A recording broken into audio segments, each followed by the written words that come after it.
time. Sure. Sorry.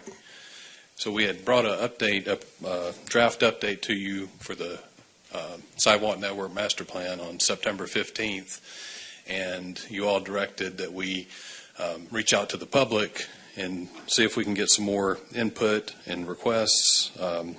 Worked with GIS and Communications. They created an online form, and we got about 35 new requests. Some of them were duplicates, but it generated about 6 more candidates for consideration for the Network Master Plan.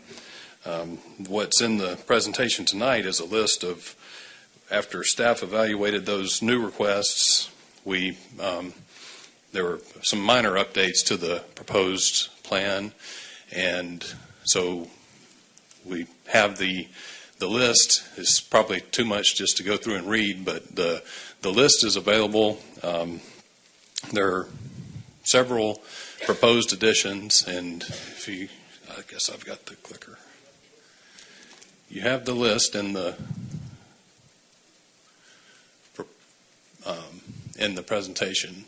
Let's see here on this graphic, though, it kind of showed the blue lines are the proposed additions, streets to be added to the Network Master Plan, and then the following slides have the list of those.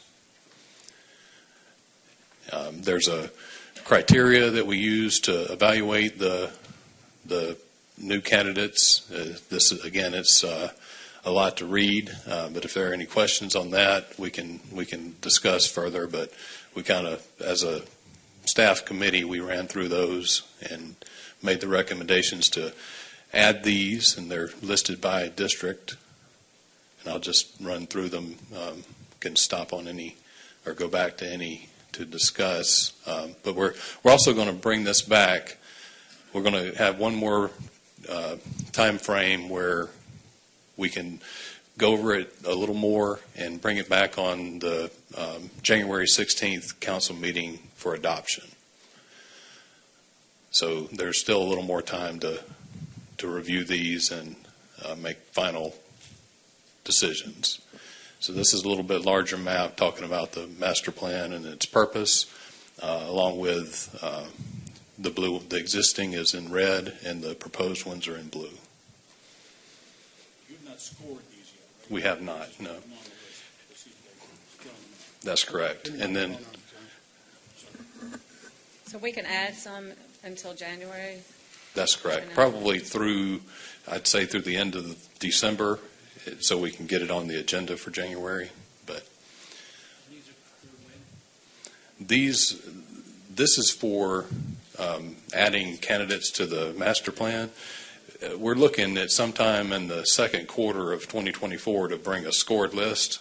We'll score these new sidewalks and refresh the scores on the ones we've scored in the past and bring it to you in the spring, basically, next year to look at the candidate scores. Would you be able to open a window for citizen letters of intent? Yes, and that's typically what we do. We bring the draft Right. to you all, and then we open a window then. And right now we're advancing $12 million worth of sidewalks through T-Splost. And so we usually try to get scored lists to you a little earlier in the year so that we open that window and we get it back in time for the budget season. But we're not anticipating much more budget for the sidewalk program right now. So we're going through this exercise while we have a little time, and then we'll have the scored list and through the year next year. The purpose of this was there's been interest throughout the community to have a sidewalk in a particular neighborhood or a particular section, and it couldn't even be considered. That's correct. Because it was on the plan. So hopefully each time that we do this, the plan gets more and more refined. Did anybody want to come off the list, Did we take anything off? Not this time. A few years ago, there were some that met that criteria, but not this time. A quick question, if I may. So these are not scored yet. You're going to score them next year. That's correct. Are you going to give any extra points to a section of sidewalk that's been on the list, hasn't quite made it, and now all of a sudden all these new sidewalks are coming in? I can see some poor neighborhood been waiting for years to get their Right. sidewalk, and somebody new comes in and they jump over them, they wind up being ahead of them, and then they weren't Right. even on the list a year ago. Is there a way to deal with that? Currently, there's not the criteria, and that kind of leads me to the next slide, all right. One of those. We were previously asked to consider density as an additional criteria, and that's what this slide shows. Previously, or currently, there's a 55-point scale, and with the addition of density considerations, and we proposed to look at zoning districts to determine district density, as we had to pick something, and that's something that's easily, our GIS can help us with that and pick different density areas. We've proposed to add 5 points there. We don't, there's nothing in the current system that allows us to give priority to older requests, but we could look into that. I'm not sure. Come on, baby. I'm not sure. I asked the question. I'm not sure if I want that, and here's why. Right. You could have a project that never made it because, for example, nobody along the sidewalk was willing to donate their property. Right. Whereas there'd be a new stretch of sidewalk that everybody's willing to donate their property at no cost to the city. I could see that project moving up in priority pretty Right. quickly because the neighborhoods have, come together on it. Yes, So sir. And that's I'm not suggesting we put right. an extra score on somebody that happens to have been there a long time. There's so many extenuating circumstances. I'm not asking that. I just thought about it. Sure, and to your point, that the right-of-way donation process has been something that where the community can have more input in helping their score historically. So, It's by, and we can Because all the districts are basically equal. there. It's Council districts are basically.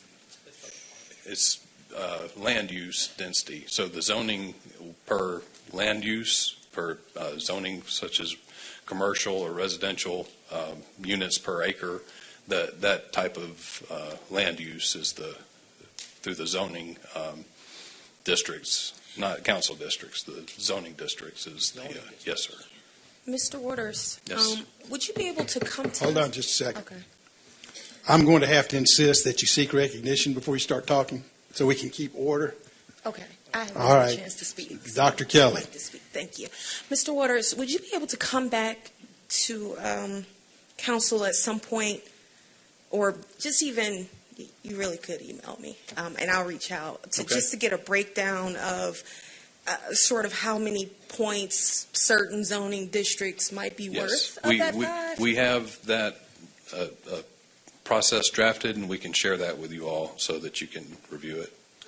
But thank you. I'm happy to see density included. All right, thank you. And Dr. Kelly, I didn't mean to single you out because I was about to do that before you started talking, because we had the two previous ones jumped in, Yeah. started talking without seeking Right. recognition. It's the only way we can maintain order. Understood. All right, thank you. Anybody else? All right, Mr. Waters, thank you. Thank you. Any council discussion items you wish to bring forward at this time? All right, we will close our work session and move to regular order. I'd like to call this meeting of Sandy Springs City Council to order for Tuesday, December 5th, 2023. The city clerk, please make the announcements and call the roll. Good evening, Mayor and Council. I'd just like to remind everybody in attendance to please silence all cell phones and other electronic devices at this time. Individuals who would like to provide a public comment at a City Council meeting are required to complete and submit a public comment card in advance of the meeting. Those providing public comment may be allotted up to 3 minutes to speak on their single chosen topic. As I call roll, please confirm your attendance. Mayor Rusty Paul. Present. Councilmember John Paulson. Here. Councilmember Melody Kelly. Here. Councilmember Melissa Mueller. Here. Councilmember Jody Rochelle. Councilmember Tibby DeGiulio. Councilmember Andy Bauman. Please join me in the Pledge of Allegiance. I pledge allegiance to the flag of the United States of America and to the republic for which it stands, one nation, under God, indivisible, with liberty and justice for all.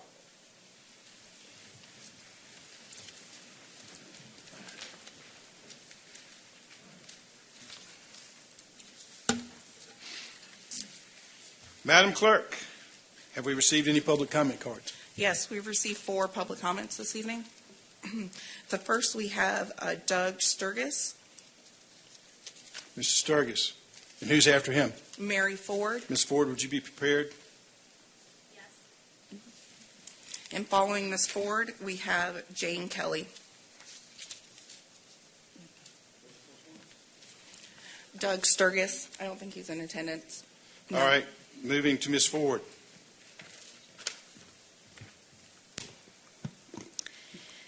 Good evening, Mayor and Council. My name is Mary Ford. My address is 5115 Timber Trail South. That's in Council District 5. I'm president of the High Point Civic Association, and we're the largest association in Sandy Springs.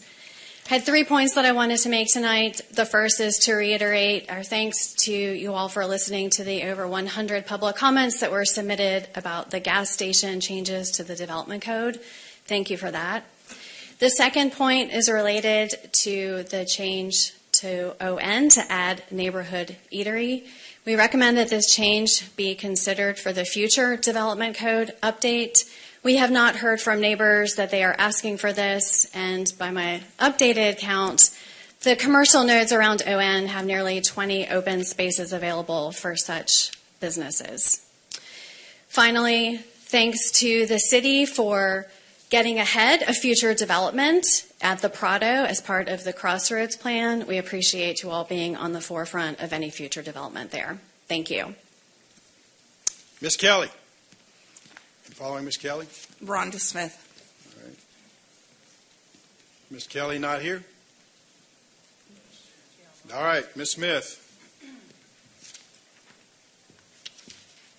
Good evening, Mayor and Council. Rhonda Smith, 76 Long Island Place, speaking as President of the Council of Neighborhoods on behalf of our 10-member board who provide director representation in each district of Sandy Springs, serving their respective HOA boards and nearby communities. In our service to the community, we were asked to participate in the Development Code stakeholder discussions a year ago.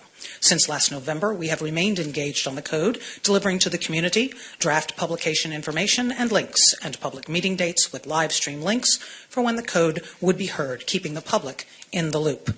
In our opportunities to meet with community development staff, we provided eyes to find errors and oversights in the language and posed challenges and questions to get greater clarification on those proposed changes. This, so when members of the public, HOA leaders, and the highly engaged civic associations reached out to us, we could completely and accurately inform them on all aspects of this code update. And we did, many, many times. In the 8 months of engagement since the April draft presentation, one consistent message has been heard. The community does not support removing the half-mile spacing requirement for gas stations. The sentiment of your constituents in public comment during your meetings and Planning Commission meetings alike, as drafts were posted and changes vetted, has remained consistent. The half-mile rule should remain, and in tonight's draft, it does remain after the Planning Commission vote. In the September 26th open house, and the 31 pages of follow-on comments, 75% of those comments received specifically stated they did not want to change the half-mile rule. The other 25% of comments addressed only other code matters. No one asked to remove the rule. The public comment at Planning Commission on 11/13 echoed this request, and going into Planning Commission, the public felt confident the rule would remain. They did not expect the end-run around single commissioner ask for a change to the supporting district language that speaks to where gas stations are allowed, language that was not at issue. That ask failed. The public has engaged over these last many months, still has confidence in the rule remaining. But in the famous words of Yogi Berra, it ain't over till it's over. Here we are at the point of the code update adoption. In your service to the community and your constituents who asked for the rule to remain, please focus on how the unintended consequences of removal of the rule could impact their quality of life and yours. 2 large North End City Gateway properties at what will become a signalized North River Parkway allow for gas stations, the ABC Building and North River Tavern. At the South Gateway, the Walgreens drugstore property, a sector today experiencing unprecedented store closures, allows for a gas station. Please consider what a change to these properties would mean to your key city gateways, to our quality of life. I submit to you the contribution would not be a positive one. Retaining the half-mile rule ensures that you will not have to worry about the development of gas stations at your gateways. Madam Clerk, any others? I do not. All right, we'll close the public hearing. Thank you very much. Is there a motion to approve the meeting agenda? Mr. Mayor, Mr. DiGiulio. I move approval of the meeting agenda for Tuesday, December 5th, 2023. Is there a second? Second. Been moved by Mr. DiGiulio, seconded by Mr. Paulson, that we approve the meeting agenda. Is there any discussion? Hearing none, we'll call the question. The question's on approval of the meeting agenda. All in favor of the motion, say aye. Aye. Opposed, no. The agenda is approved. Is there a motion to approve the consent agenda? Mayor Powell. Ms. I Rochelle. move that we approve the consent agenda for Tuesday, December 5th, 2023. Ms. Rochelle moves approval of the consent agenda. Is there a second? Second. It's been moved by, is that you? Me. Second by Ms. Mueller. Any discussion? Mayor Paul, Dr. Kelly. I'd like to remove item 2023-320 and put it under new business. All right. We have a motion by Dr. Kelly to remove item 2023-320 off the consent agenda and put on the regular calendar. Is there a second? Have a motion by Dr. Kelly, second by Mr. Baumann, that we remove that and put it on the regular calendar. Any discussion? I just wanted to say I just had a handful of questions on it. That's all. for Okay. Mr. Perry. It will go to be the last item that we take up. That's fine. Any other discussion? Hearing none, we'll call the question. The question's on the removal of item 2023-320 from the consent agenda. All in favor of the motion, say aye. Aye. Opposed, no. It is removed from the consent agenda. Is there, the next item will be the amended consent agenda. Is there any further discussion? Hearing none, we'll call the question. The question's on the amended consent agenda. All in favor of the motion, say aye. Aye. Opposed, no. The consent agenda as amended is approved. Moving to public hearings, will the clerk please read the first item? Agenda item number 2023-322. This is ABL number 103981. Consideration of approval of an alcoholic beverage license application for Act 3 Productions, Inc., doing business as Act 3 Productions, the Act 3 Playhouse at 6285R Roswell Road, Sandy Springs, Georgia 30328. The applicant is Mary Sorrell for consumption on the premises. BYOB wine presented by Chief Financial Officer Tony Carlisle. Ms. Carlisle. Good evening, Mayor Paul and City Council. This is a new application for consumption on the premises, BYOB Wine, Act 3 Productions, Inc., DBA Act 3 Productions, the Act 3 Playhouse, 6285R Roswell Road, Sandy Springs, Georgia, 30328. The applicant, Mary Sorrell, has met all requirements and staff recommends approval. This is a new application. It is in Councilwoman Jody Reichel's district. All right, you've heard the report of the Chief Financial Officer. Do we have any public comment cards? No. We'll close the public hearing. You've heard the report of the Chief Financial Officer. What's the desire of council? Mayor Powell. Ms. I move that we Rochelle. approve agenda item 2023-322, a request for alcoholic beverage license for Act 3 Productions, doing business as Act 3 Productions at 6285 Roswell Road. Motion by Ms. Rochelle. Is there a second? Second. Is that you? Yeah. All right. Second by Ms. Mueller. Excuse me. We have closed the public hearing. Any discussion? Mayor Paul, Mr. Paulson. just to clarify, this says this is a BYOB wine. So does that mean that they're not selling alcoholic beverages, but they're serving them? Or am I reading too much into this? I've never seen this before. Unless BYOB wine is the name of a company that is serving the liquor? Anybody, please. It Just so I doesn't understand matter. better. It doesn't matter under the ordinance. You can't distribute or sell. So You'd have to have a license to do either. You'd have a license to do either. Okay, so this note really doesn't really mean any conditions on this license. Fair enough. Thank you. Any other discussion?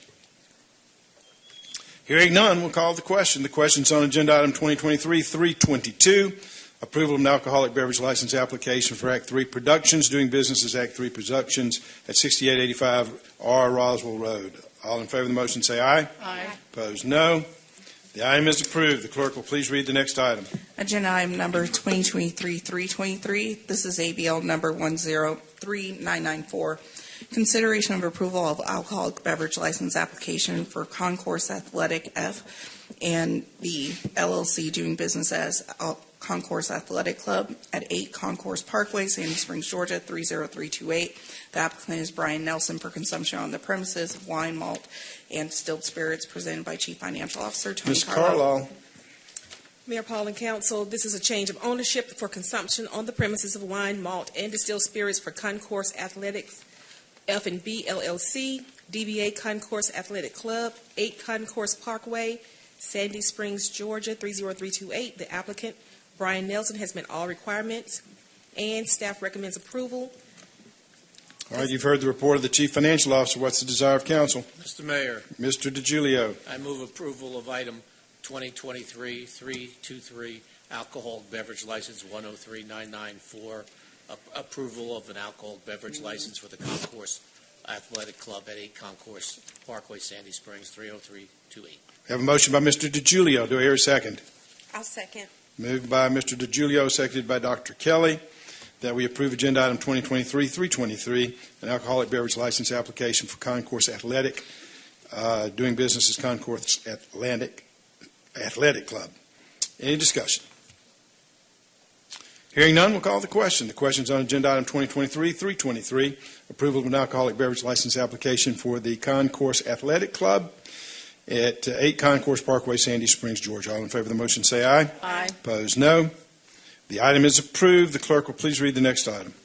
Agenda item number 2023-324. This is consideration of a resolution to approve the Crossroads Small Area Plan 2023 update, presented by Planning and Zoning Manager Michelle McIntosh Ross.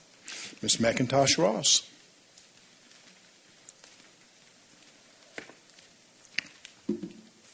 Good evening.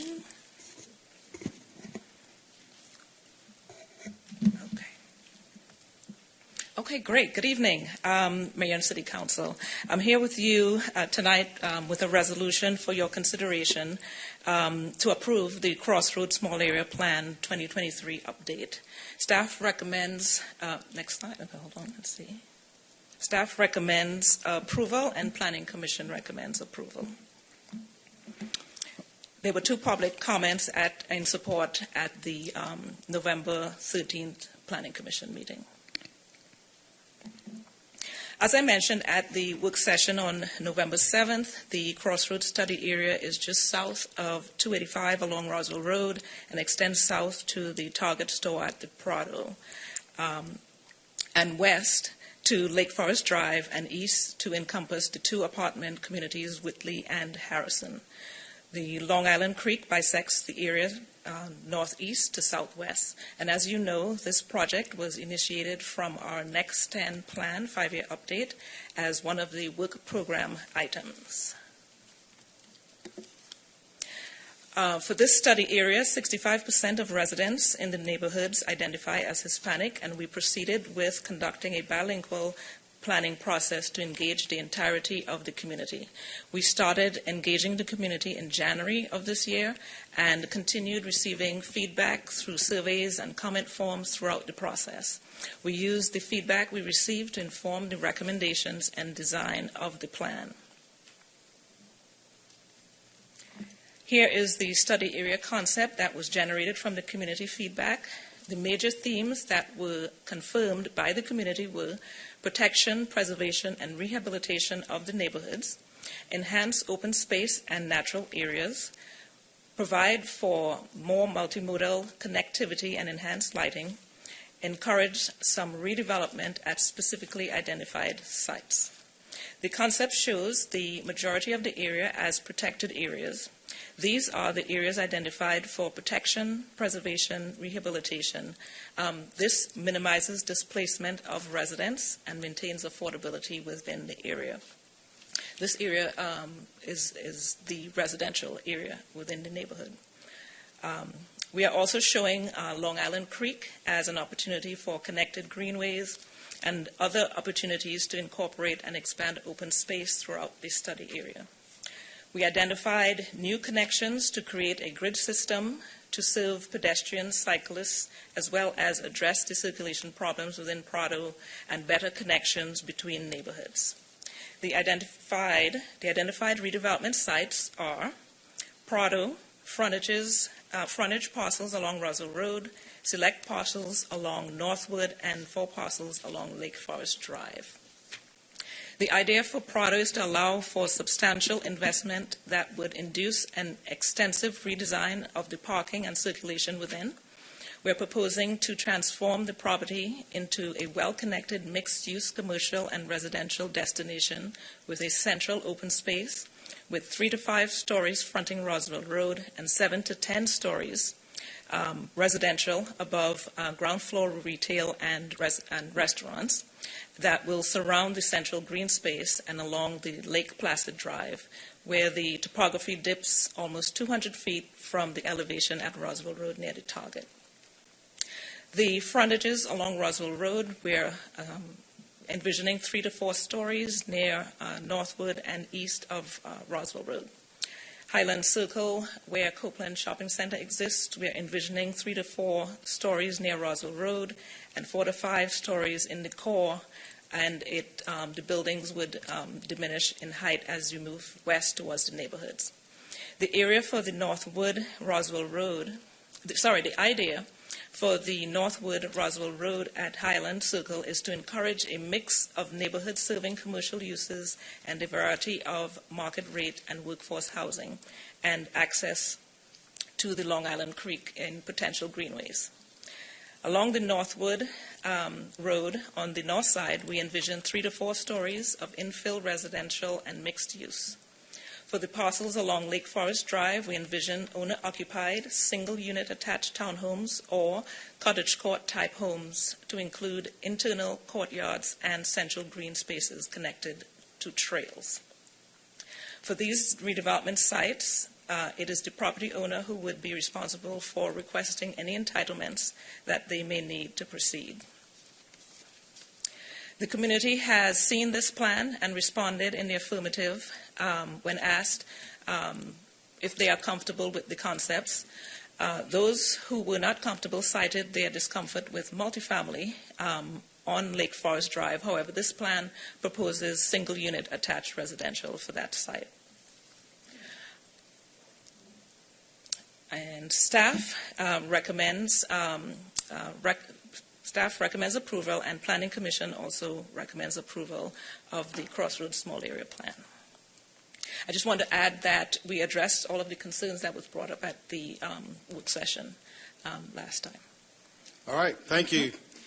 Have we had any public comment cards? Yes, we've received 3 in support. All right. The first is from Melody Couchman, who will be followed by Masood Zahidi, and then who is followed by Rhonda Smith.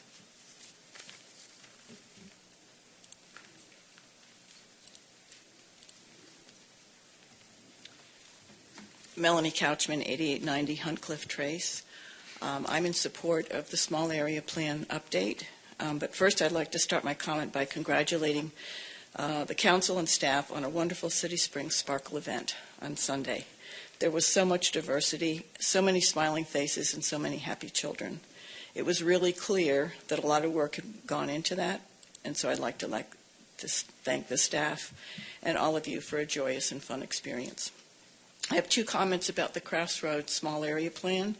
First, we have heard from staff and council that the feedback from the residents of the Crossroad area is that they are focused on the fear of displacement due to rising rents and new development.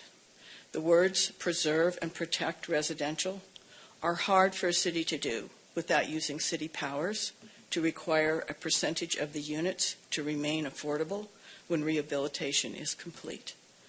Other cities have done this in the permitting process. The city sets stipulations, and when an owner applies for renovation, they must agree to making some of the renovated units affordable for a period of time at current or slightly above current rates. As soon as the target property, which is a great catalyst, begins redevelopment, the entire area is going to be much more desirable, and other property owners are going to want to join in the revitalization of the Crossroads area. Don't let what happened on the north end happen to these 2,800 households.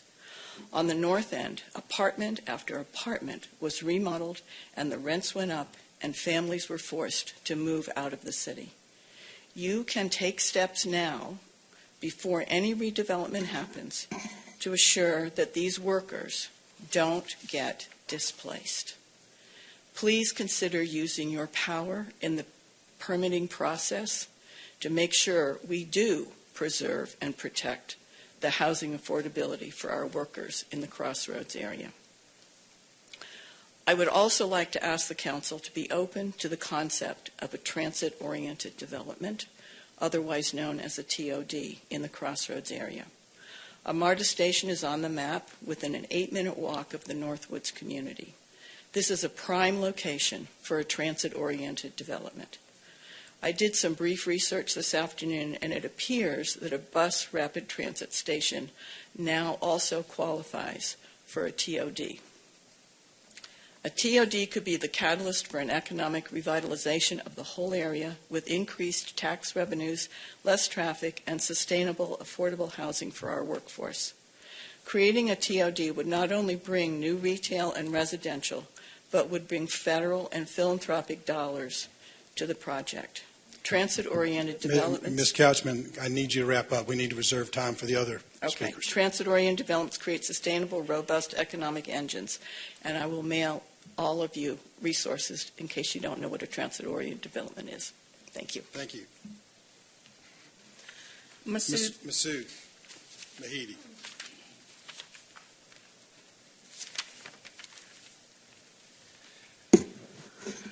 Good evening. Masood Zahidi at 5801 Roswell Road, 30328.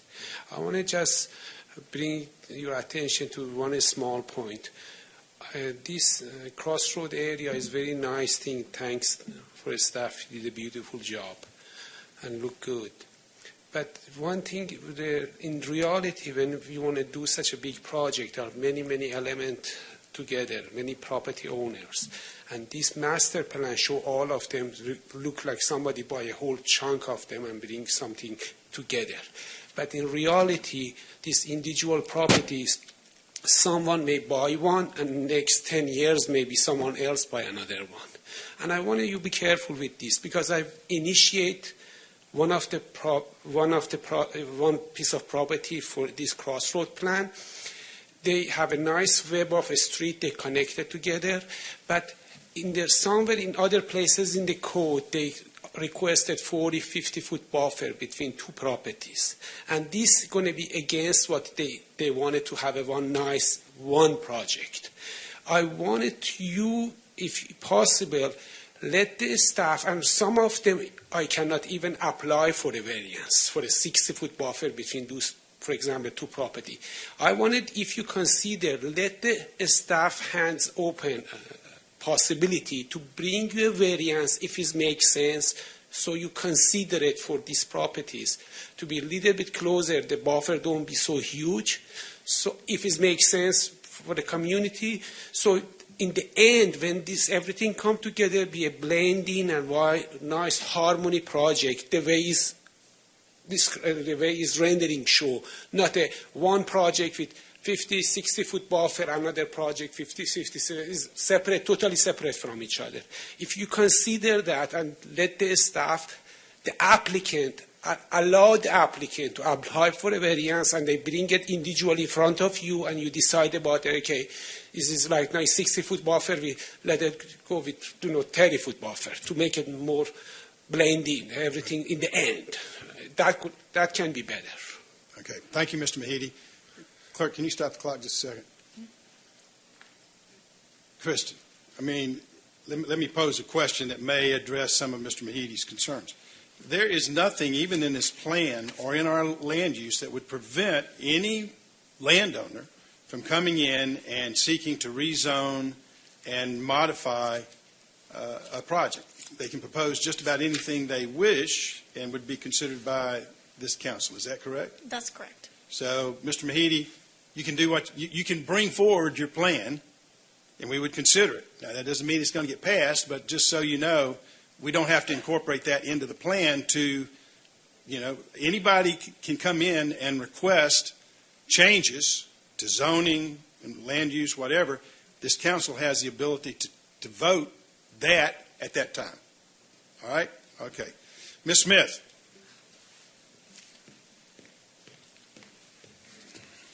Good evening again, Mayor and Council. Rhonda Smith, 76 Long Island Place, speaking to you on behalf of the Council of Neighborhoods as the president of the board. All of the commercial along Roswell Road at the crossroads is zoned shopfront mixed use. The district intent statement for shopfront mixed use states, quote, "The shopfront mixed use districts are intended to provide for a variety of retail, service, and commercial uses, as well as upper story multi-unit residences. Presently, the varying zoning district heights allowed in shopfront mixed use of 3, 4, or 6 stories, and the as yet to be determined up to 10 stories with bonus for public benefits, asks for a high degree of interaction between shoppers and pedestrians and the shopfront uses.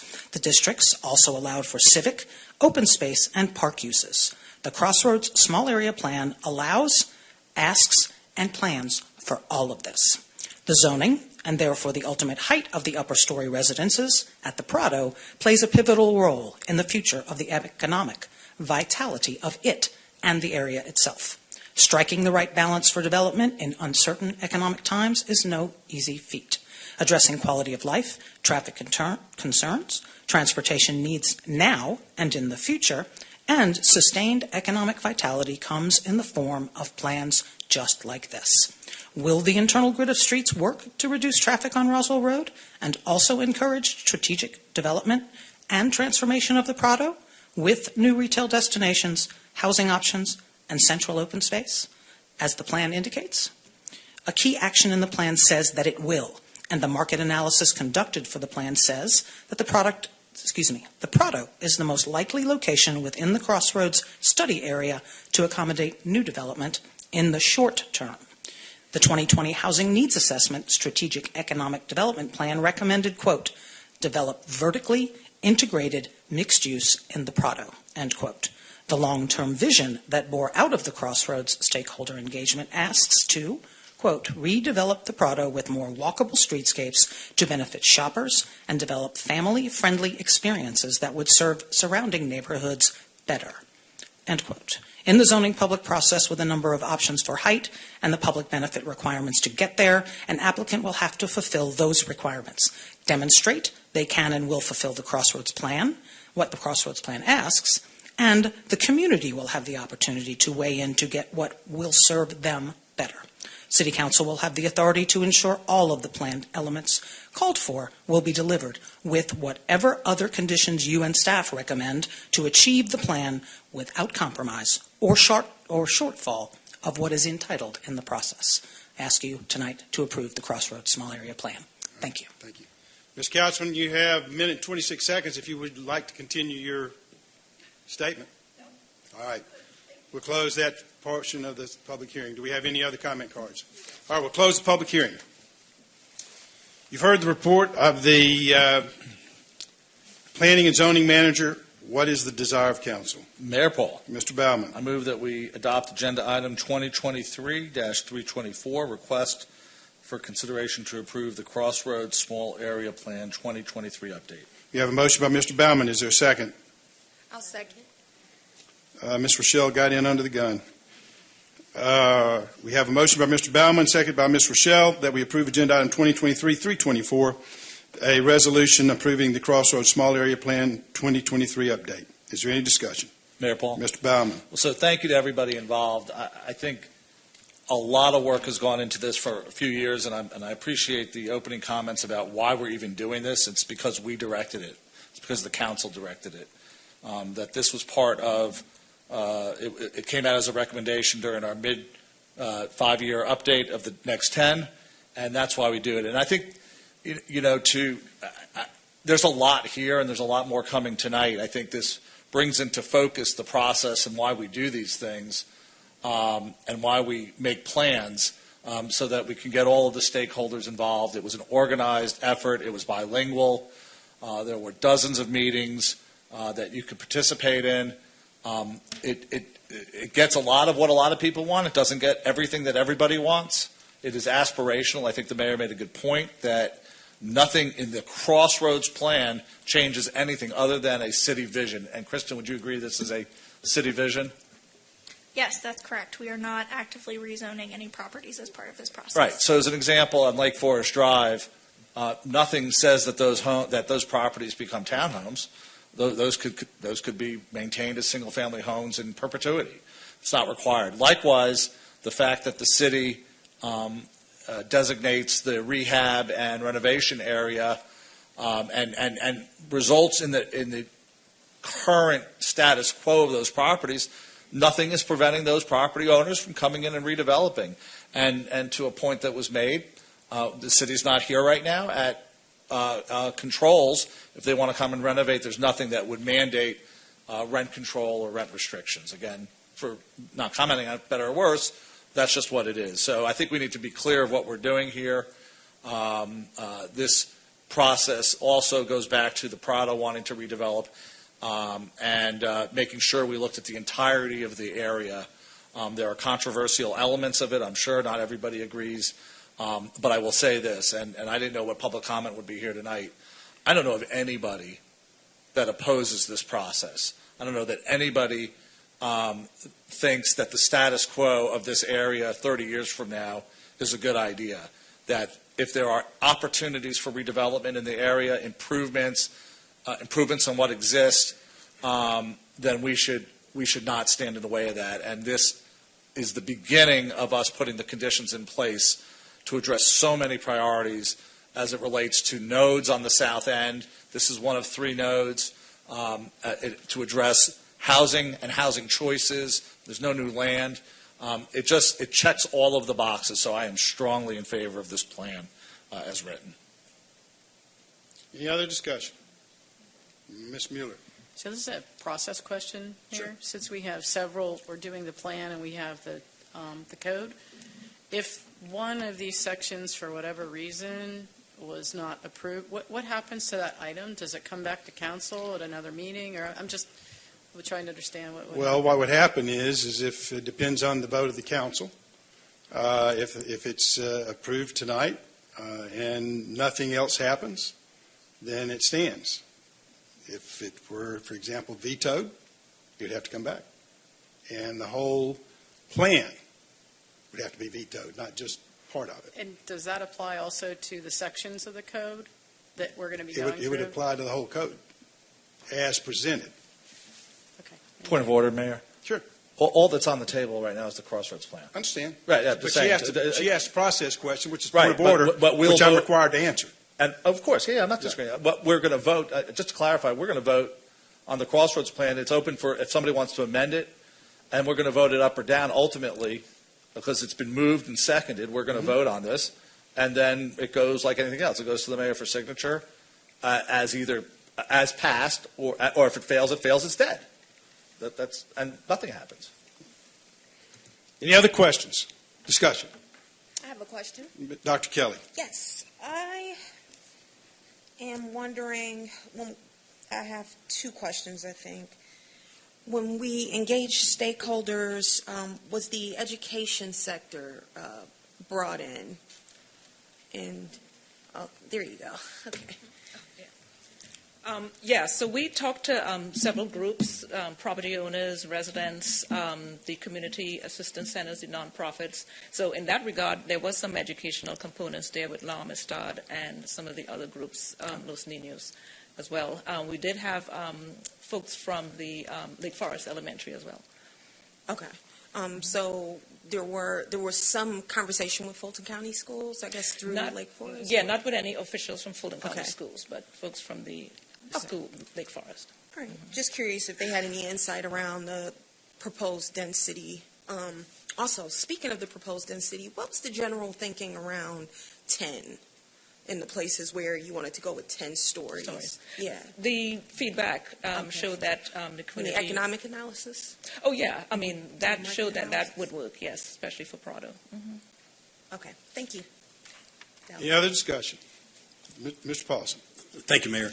So we talked about the rapid transit and the need to identify rapid transit, but I don't know how we can identify or outline an area for rapid transit on this plan because we don't know where it's going to be. We don't know what the mechanics of doing it are.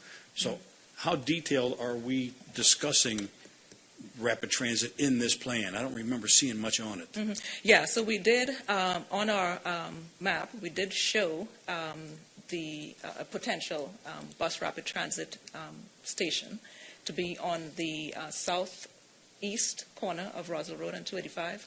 Also within our matrix or our implementation matrix, we have a line item that shows to continue discussion with GDOT and MARTA about that. All right, and that's not shown on this map, but you're saying there's another map? Yeah, in the there's plan. another map, yeah. Okay, all right. Any other discussion? Mr. DiGiulio. The southeast corner, that's where the Georgia DOT is using Correct. as a staging area now? Correct. And has discussions been started with Georgia DOT about taking that and turning it into a traffic or a bus rapid transit station? Well, we're showing it on the plan as our preferred location. Discussions will continue. There's several sites being discussed, so. I have a question about the 10 stories. Where did that number come from? Well, that number came from discussions with all of the stakeholders and the stakeholders said they wanted as 10 well stories as there? well, yeah, as well as the we looked at 10 and above stories within the area, and we just sort of landed on the 10 as what the community felt was appropriate. Has anybody come to the city and said, we would like to put a 10-story building on this property? And the reason I ask that question is when we first established the city, that particular area had an unlimited height area because the city had determined at the time we'd like to redevelop that area. And nobody moved on it at all. And now all of a sudden we're talking 10. I've even heard 12 mentioned on here. But yet nobody's come up with this. And so what I'm wondering is why we're putting it at this stage of the game rather than once we get a developer or somebody who wants to come up and says, oh, I want to do this, why we're doing this now. Because what I'm afraid of is we get to the point where we do these type of things and we just make property more valuable for somebody to go ahead and sell. And we have seen that several times in the city where we have gone ahead and made changes, and the landowner has used that as an opportunity to go out and make money because we have granted them pie in the sky, so to speak. And I'm just wondering why we're doing this now when we don't have any proposals. Now, I've been told when I asked this question of staff, I was told, well, this will allow a developer to come in and make a proposal to us because it's in the plan. Well, as the mayor asked earlier, there's nothing to stop anybody from coming into the city with any type of a proposal where we have to consider it. Any proposal that comes in, no matter how outrageous it is, if it's a 50-story building or if it's a 10-story building, we have to consider it, and we will consider it. So I'm just wondering why this is so important that this is coming into the plan at this point in time when there's been absolutely no demand for it. Well, like I said, when we talked with stakeholders, we did engage the Prado ownership, and they do have plans, or they feel like there's something that they could utilize, a residential building of 10 stories. Well, when I spoke to the attorney, when the attorney for the Prado called me about this, and I asked him if they had any plans of going ahead and doing anything, I was told no. So somebody's getting bad information here, and as I say, I think what we're doing is making this property more valuable for somebody so that it can be turned over, and not saying anything adverse about real estate developers or real estate people, because I am involved in real estate myself, but real estate people tend to take advantage of situations like this, and I just wonder if we're not feeding somebody on here by doing this in advance when we don't have a proposal. If we had a concrete proposal, I'd say, well, we really need to look at it. All right, anyway, Councilman, thank you. I will weigh in on the conversations that we've had. So the Prado property owner approached the city probably close to 2 years ago, and they certainly had an interest. The existing development code does not have a zoning district, a shopfront mixed-use zoning district that would allow for them to ask for that kind of height. So part of this process, when we decided to pursue the Crossroads Small Area Plan, was to look at the Prado and its impact generally on the entire area, rather than thinking about it as just that property in and of itself. So as part of this plan, that's where we, wanted to vet all of the different options and then come back and create a relevant height district that they could then come in and ask you for that height that they're looking for. Before that, they did not have a zoning district that was an option for them in this specific area to request that height, if that makes sense. But now, doesn't this council have the ability to go ahead and change districts and change height requirements and change zoning requirements? And so Yes. if somebody were to go ahead and make a proposal, then this council could go ahead and listen to that proposal and make a decision based upon that. Yes, rather than preempting it, because as you mentioned, 2 years ago they came, and what has been done in the 2 years? Absolutely nothing, unless they've paid their own people. But as far as starting or coming to us with a concrete proposal, what they came to us with is a concept. But concepts are not concrete proposals, and I just don't see why we're doing this at this point in time. I mean, I like the idea of this whole area being redeveloped or improved. Let's all face it. We all know that the Prado's been kind of a mess since it's been built, and it was never. It was planned, I'm sure, but whoever planned it probably made some assumptions that didn't work out. And there was supposed to be a Home Depot there, and it didn't turn out. And God only knows what else was supposed to be there that didn't turn out. And so it needs restructuring. We all agree to that. But the thing about it is, why are we doing this without somebody coming in who's saying, hey, I've got a check here, and I want to go ahead and actually do something? So they did say, hey, we want to do something, and we said we don't have a zoning district for you, and we're planning on doing this plan, so we need to look at the entire area. So we kind of told them, hey, you need to wait. We don't have a relevant zoning district for you. So you told them they could not even apply, and they could not even make a proposal to the city. There was no zoning district at the time, nor did we think that there was desire of council at that time to create a new zoning district for them without looking at the area in its entirety.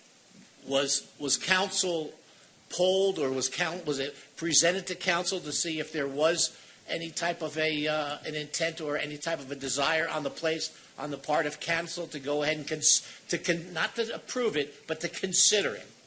Yes, Councilman, we did. We did have those conversations. You had conversation with council, and council said we don't even want to hear about it. The direction we received from council was to look at this area in its entirety and to create a plan for the entire area. Let's see. Okay. Thank you. Mr. Baumann. Mayor Paul, I'll defer to other. I've already spoken, but I want to respond to Councilman Does anybody else DeGiulio in order, though. All right, hold on. Then Ms. Mueller, who hasn't spoken, goes next. Okay.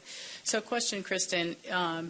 This change that's in the plan also is reflected in the development code, adding an SX 610. Is that correct? That's correct. The current draft does include an SX 6/10 district. So that would mean, when I looked at the zoning districts that are out, the zoning in District 3, there are 2 parcels at the corner of Abernathy Road and Roswell Road, which means I think they're SX3 right now. And Councilwoman Rochelle in her district on the other side, the Publix Plaza also has an SX3. Does that mean if this plan were approved and we would approve, or I guess it's an or, this SX 610, could those property owners come in and petition for maximum now is 6 stories, but they could go to the 10? They could come in and ask for a rezoning to do that. Yes, ma'am. Okay, so this is, and I think there's also in District 6 another SX3 as well. I think is that Powers Ferry Landing. I don't know if I have that correct, but so this, what we're talking about, has ramifications across the city where there's SX potentially. Yes, should someone wish to come in and ask for a change to their zoning, that would come before you all and go through the public process. But yes, ma'am. Is there a way potentially to put in some sort of guardrails of parcel size, so you don't have these pencils or on these little pieces of property where it's, we can't handle traffic or make amendments, or topography where it's not like this eyesore? I know we did something similar in the annex district that's similar, but it's not the same. We did. We did create some very specific conditions within the NEX district because that was designed for several specific shopping centers. We have not anticipated that in terms of this specific change, so council could certainly opt to remove that district at this time that's proposed within the code update, and we could come back to you with, other kinds of considerations if that's something you all wish to explore. Yeah, it's just, when you look at it, this is not just for this, we're talking Mayor about Paul, the Prado. It's point of others. inquiry. It's across the city. Let her make the inquiry. So, Yes, I'm done. the shopfront Across the mixed-use city. district is in other areas. All right, Mr. of the Baumann, city. state your inquiry. The inquiry is that right now, the topic on the table is the Crossroads Vision Plan.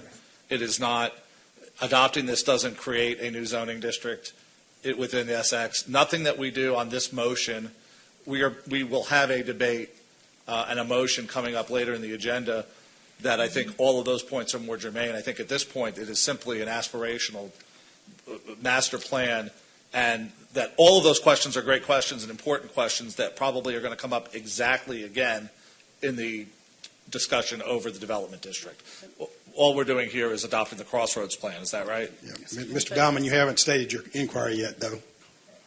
The inquiry is whether this is about the development code or the Crossroads small area plan. Okay, it's about the small area plan.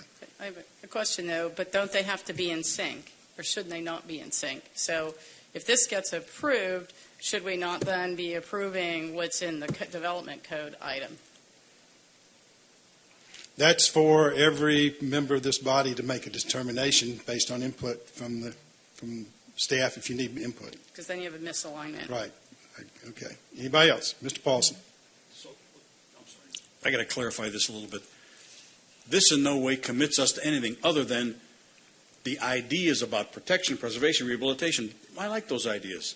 The open space and natural areas, I like that concept. So all of the stuff that's talked about in this, in general, I like this, okay? The devil is obviously in the details. Now, I'm not going to say, even though I like all this, I'm not going to vote on this, I'm not going to vote for this, because sometime in the future we're going to be asked to vote on something that pertains to this. That's a separate discussion. I'm looking at this as, I think there's some pretty good ideas. It protects the neighborhoods. It has some good ideas to it. That's as far as my commitment has gone. This is an interesting idea, an interesting concept plan that I'm interested in approving. I think it's a good idea. Now let's see what happens next. So we're tying all these things together. They're, as you pointed out, they're really not tied together at this point. And we may find later on some of the aspirations in here we're not going to agree on. But that doesn't mean this still doesn't have some good ideas in it. Ms. Rochelle. I agree with what Councilman Paulson just said. Just because we're approving this, there are still many steps that have to be taken in order to get a 10-story building in that location, correct? Correct. That's correct. Thank you. Mayor Paul? You've already spoken twice, Mr. Baumann. Well, I was a point of inquiry. I wanted to You respond. didn't make an inquiry. You made We did meet with the owners of the Prado a couple of years ago, and they do have plans to move forward with. Well, we had to do this process before they did. I'll assure you that after we do this, they're probably going to be bringing something forward soon. Any other discussion? Well, let me pose a question.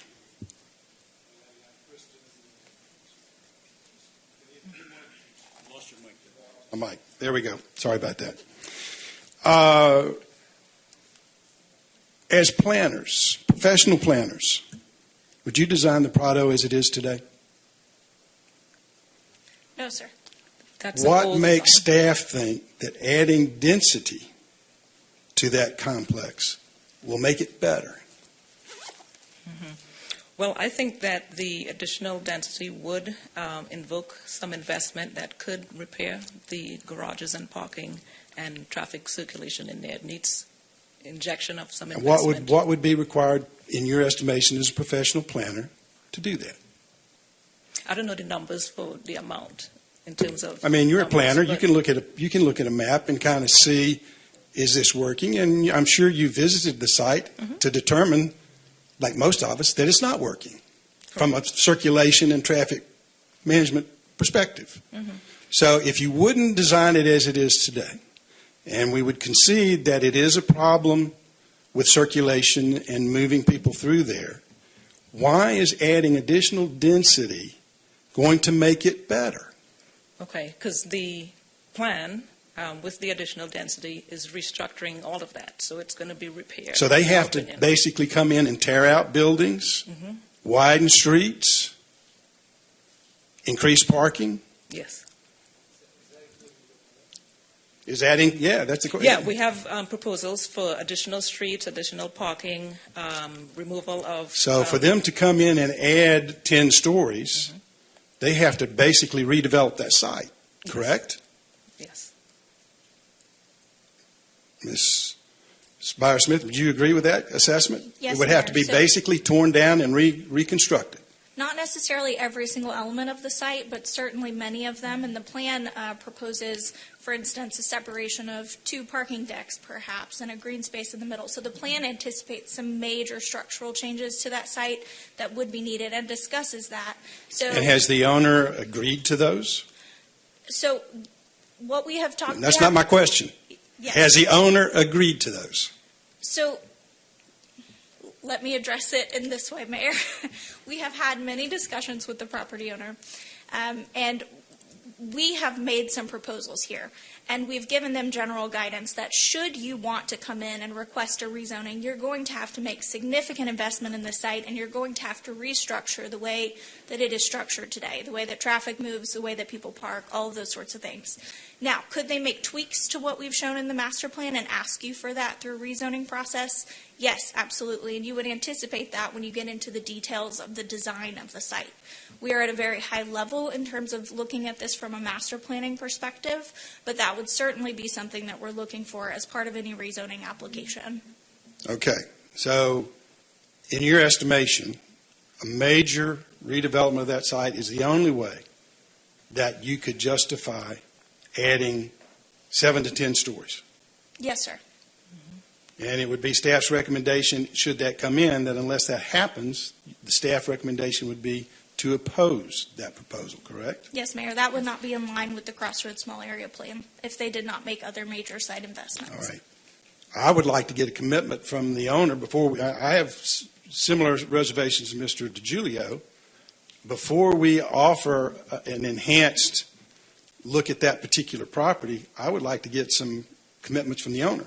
One, that they don't plan to, that they will make commitments that they don't intend to flip the property for at least 5 years, that they would make those, that they would agree in advance to the changes that staff feels are important. And if I can get those 2 things, I'll sign it. If I don't get those, I'll veto it. Is that fair to council? Well, I'm just going to do an informal poll. Yeah, you can do that. That would be appropriate. So we're commingling 2 aspects to this. One is, do you think some of these are good ideas? Protecting the neighborhood, advancing green space. These are all great ideas. I think this is a great idea. The devil is in the details, which is the next step. And what we may do, and this is just an option, we may approve this concept, but the rest of the stuff that goes along, we may say, not yet. We like the concept, but someone's got to come in here with some more specifics before we grant anything. I understand. All I'm asking is a commitment in advance that they would agree to those things. And I can't imagine council would object to having more clarity about what they plan to do with that site. Won't that come? No, well, it would be before we increase the density. Well, we're not, sir, with all due respect, Mr. Mayor, we're not increasing anything. We're just saying these are some good ideas. The density is the next couple items down. I can't imagine. I'm not voting on those today. I'm voting on this concept. I can't imagine that council would vote for a plan that it didn't intend to execute at some point in the future. Oh, could be. Well, that's what I mean. So I want to be able to make sure that we have the commitments to do what staff says needs to be done in advance. I'm ready to move the question unless somebody wants to have amendments. You can move to table at any point. That takes precedence. Mr. Mayor, can I move that we table this until after our retreat, when we can sit down and have more information, more full information about it, and see about getting a commitment that you have requested from staff. We have a motion by Mr. DiGiulio to table. Is there a second? The motion dies for lack of a second. Mr. Baumann has called the question. And so we'll move the question. All those in favor of the motion say aye. Aye. Opposed, no. The item is approved. Thank you. For the small Crossroads Small Area Plan. No. All right. Clerk will please read the next item. Agenda item number 325. This is TA 230003A. Consideration of an ordinance to amend the Development Code, Articles 1, Introductory Provisions, 11, Administration, 12, Definitions, presented by Director of Community Development, Ginger Sotile. Ms. Sotile. Good evening, Mayor and City Council. Tonight's presentation summarizes at a high level our in-depth review and proposed modifications to our Development Code. If you recall, this was an action item in our community work program, which is a critical component of the Next 10, the city's comprehensive plan. We believe that these proposed amendments reflect the changes in our community and align with the city's goals for growth and development. On November 13th, we conducted our Planning Commission public hearing, who provided their recommendations. Tonight, we are here seeking approval of our final draft of the Development Code text amendments. Before I jump into the presentation, I would like to express my gratitude to Matt Anspach, Senior Planner, to Code Studio Christy Dodson, who's here this evening, and Lee Einsweiler for their expertise and guidance. The code review process consisted of 3 distinct phases. Phase 1, intake of information. We hosted more than 25 stakeholder meetings, met with residents, business owners, special interest representatives, commercial and residential buildings, attorneys, and others. Phase 2 was the development of our draft. The staff and the consultants worked to clean up technical aspects of our Development Code, as well as researching and proposing edits to the topics deemed by Council to be of particular priority to the city's vitality. Phase 3 brings us to the final stage of approval, which is where we are today. As you can see by how the agenda is laid out, we're going to review the code as 6 separate items.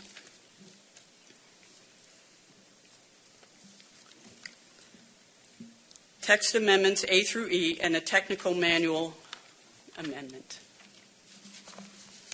The first case tonight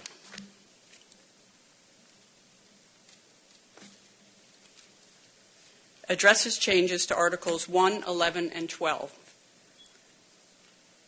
Article 1, we had several technical cleanup items. We added amortization language for refuse area screening for all commercial entities throughout the city.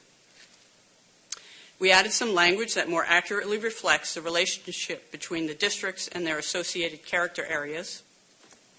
And the last noteworthy change involves remnant pieces of property that are unzoned. We added clarifying language on how the zoning should be applied. Article 11, administration. Again, several technical and cleanup items. We simplified language and provided some clarification on variance approval criteria.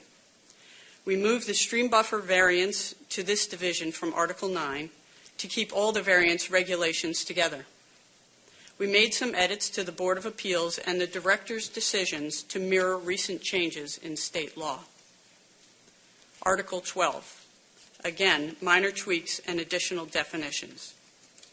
That's it for our first text amendment. I would be happy to answer any questions you might have. You heard the report of the Director of Community Development. What's the desire of council? Excuse me. Pardon, we got a public comments, don't we? Yes, Pardon sir. me, we have public comment? Yes, we've received one for this item. Mr. David Jaffer, in support. Okay.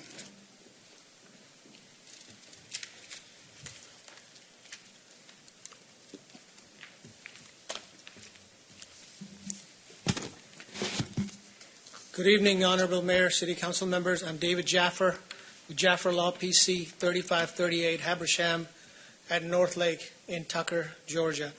I represent several independent gas station owners in Sandy Springs. I want to thank the staff for working with us in addressing Article 1, Section 1, and that calls for compliance by May of 2024. This group is aware of the standards, and their intent is to comply by that date, and they're working with the city to get that done in a timely manner. So thank you for your consideration. All right. Any others? No, Close sir. the public hearing. You've heard the report of the Director of Community Development. What's the desire of council? Mayor Paul, Mr. Paulson. I move that we approve agenda item 2023-325, TA 23-303A.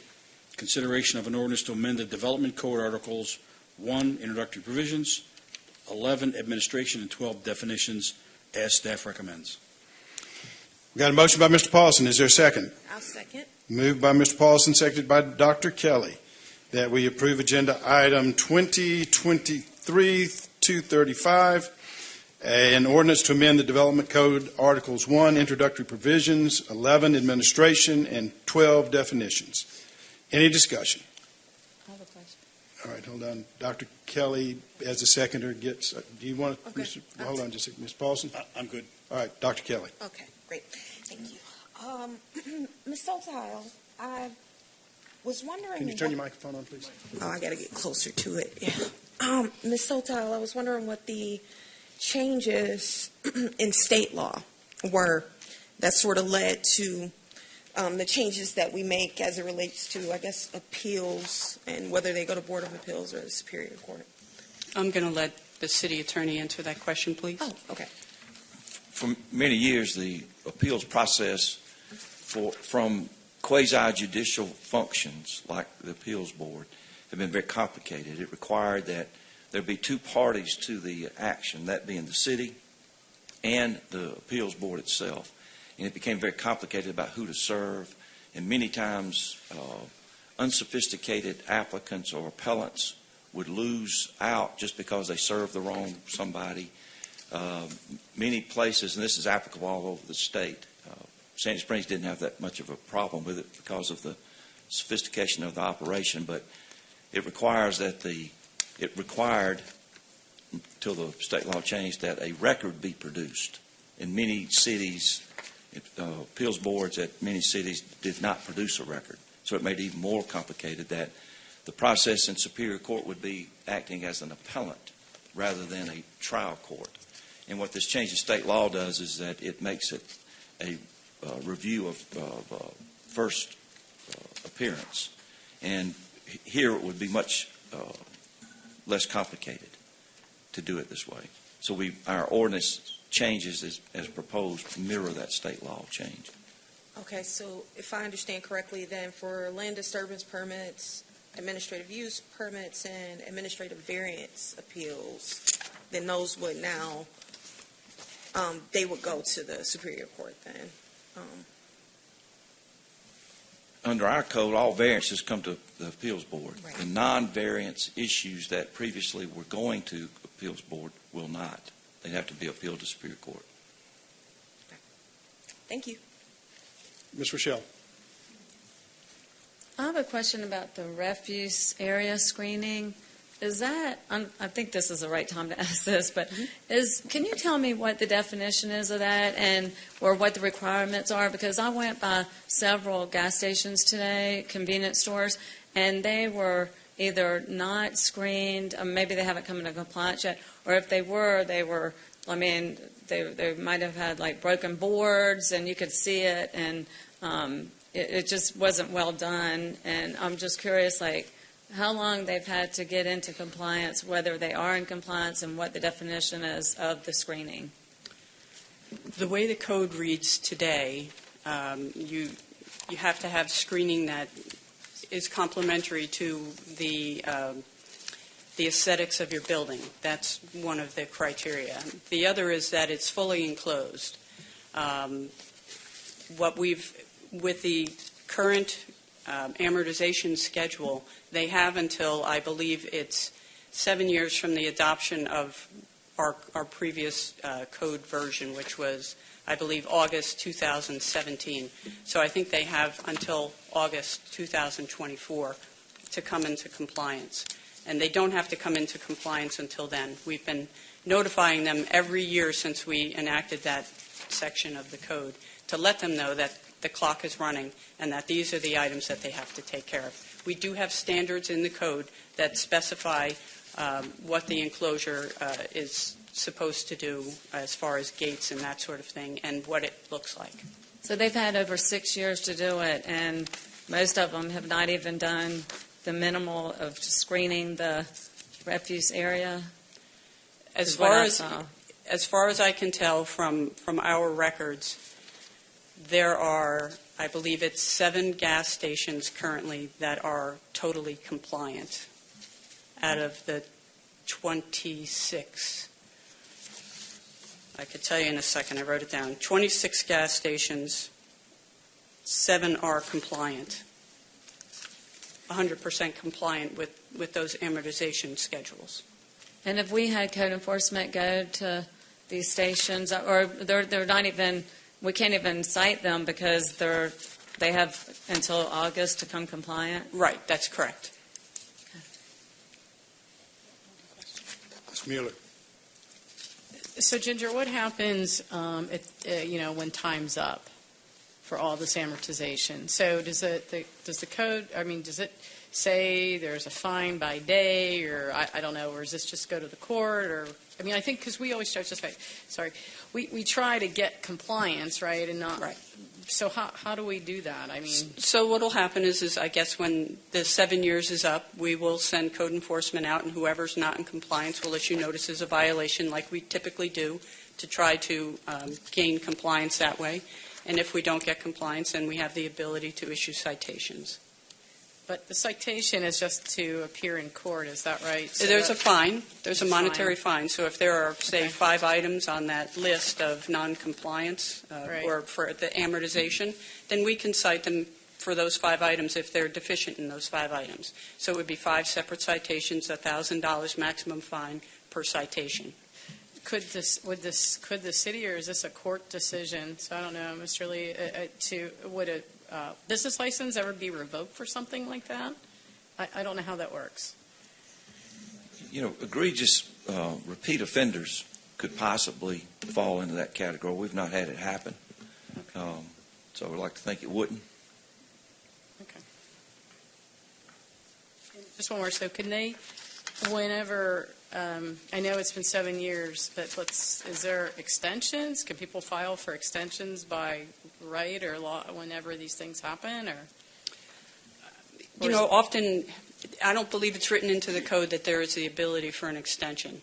But often when a complainant or a violator has come in and said, I need, 3 more months, we try to work with them because really the ultimate goal is compliance. So, I mean, 7 years seems like a long time now. So it does. Just leave it there another 30 days. Okay. Any other discussion? I'm going to take a point of personal privilege. I normally, and I have great respect for my colleagues up here, but when we did the code previously, almost 7 years ago, we launched on a grand policy experiment. We say we don't want to see additional gas stations and convenience stores on Roswell Road. So we kind of locked everything into amber. We hoped that some enterprising company would come in and buy one and replace it. But and I know this may not fit in here, but I'm going to go ahead and say this in advance. That, we wanted to limit it so we would have to buy one within half a mile. What we have found is that we created a monopoly. And monopolies never work out good to the benefit of the consumer and the community. I know that we've had a lot of input by many of the people in this room about maintaining the half-mile requirement that you have to buy one and place it within half a mile. That hasn't worked. Has not accomplished anything that we set out to do. We may get a little bit of perfume on some bad buildings, but it hasn't accomplished the policy goal that we originally set out to do, which is improve the quality of these facilities on Roswell Road by creating competition, and also reduce the cost of fuel by bringing more people who are more competitive price-wise to force some of the existing gas stations, convenience stores, to come more in line with surrounding communities. In my world, if a public policy agenda and goal isn't met in 7 years, you need to seriously reconsider the policy. And having a cap at a half a mile has not worked. And if you remove that half mile cap, it's not increasing the number of convenience stores and gas uses and automotive uses on Roswell Road. It's at least holding what we have and creating a better opportunity for somebody to come in and buy one and replace something in a better location somewhere else. We have not gotten improvements. We have gotten some cosmetic. We will get some cosmetic changes, but we're not getting what this council voted to do 7 years ago, which is to put some incentives in for more operators to come in and replace some of the operators that were not performing, that were not maintaining their businesses and not keeping things up. And I'm disappointed that we're not reviewing that proposal tonight as of yet, unless council makes a motion to change. As I say, and this will be my last word, when a policy doesn't work, when a policy doesn't achieve the desired policy objective, you really need to reconsider the policy. So with that, I'll suspend. Any further discussion? Hearing none, we'll call the question. The question's on agenda item 2023-225, an ordinance to amend the Development Code articles, introductory provisions, administration, and definitions. All in favor of the motion say aye. Aye. Opposed, no. The item is approved. The clerk will please read the next item. Agenda item number 2023-326. This is TA 23003B. Consideration of an ordinance to amend the Development Code, Articles 2 through 5, that's protected neighborhoods, urban neighborhoods, corridors and nodes, and perimeter center, presented by Director of Community Development, Ginger Sotile. Ms. Sotile. This second case addresses changes to Articles 2, 3, 4, and 5. In Article 2, we are adding government facilities to uses allowed in our parks and conservation districts. And we had various technical edits.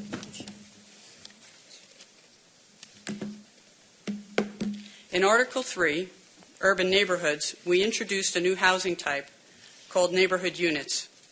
We have reduced the single unit attached minimum lot sizes and widths. Most narrow lot widths are reduced to 14 feet wide. We have added limited commercial use to RM and have added a commercial-ready minimum to RX and have added an RX 3/6 as a bonus district.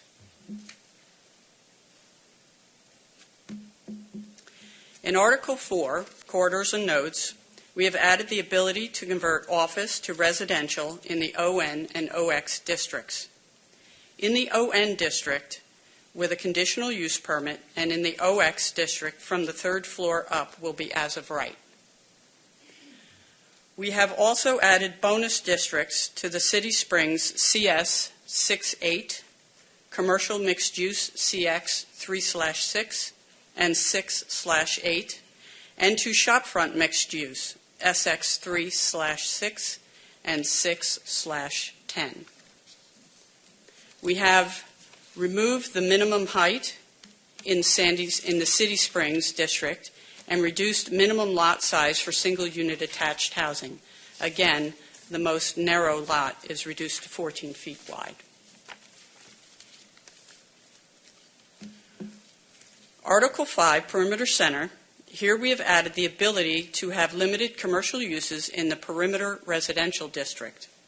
We have reduced the minimum heights in all perimeter districts and have loosened regulations on single-unit development to promote more of a mix of housing options. And that is it for our second text amendment. I would be happy to answer any questions you might have. All right, do we have any public comment cards?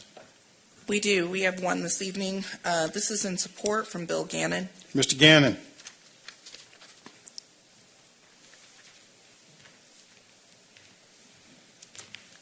Good evening, Council and Mayor. My name is Bill Gannon. I live at 505 Taunton Way. And excuse me, I had a couple different comments, but I wasn't sure which box to check and with all the different categories. So I'll be very short.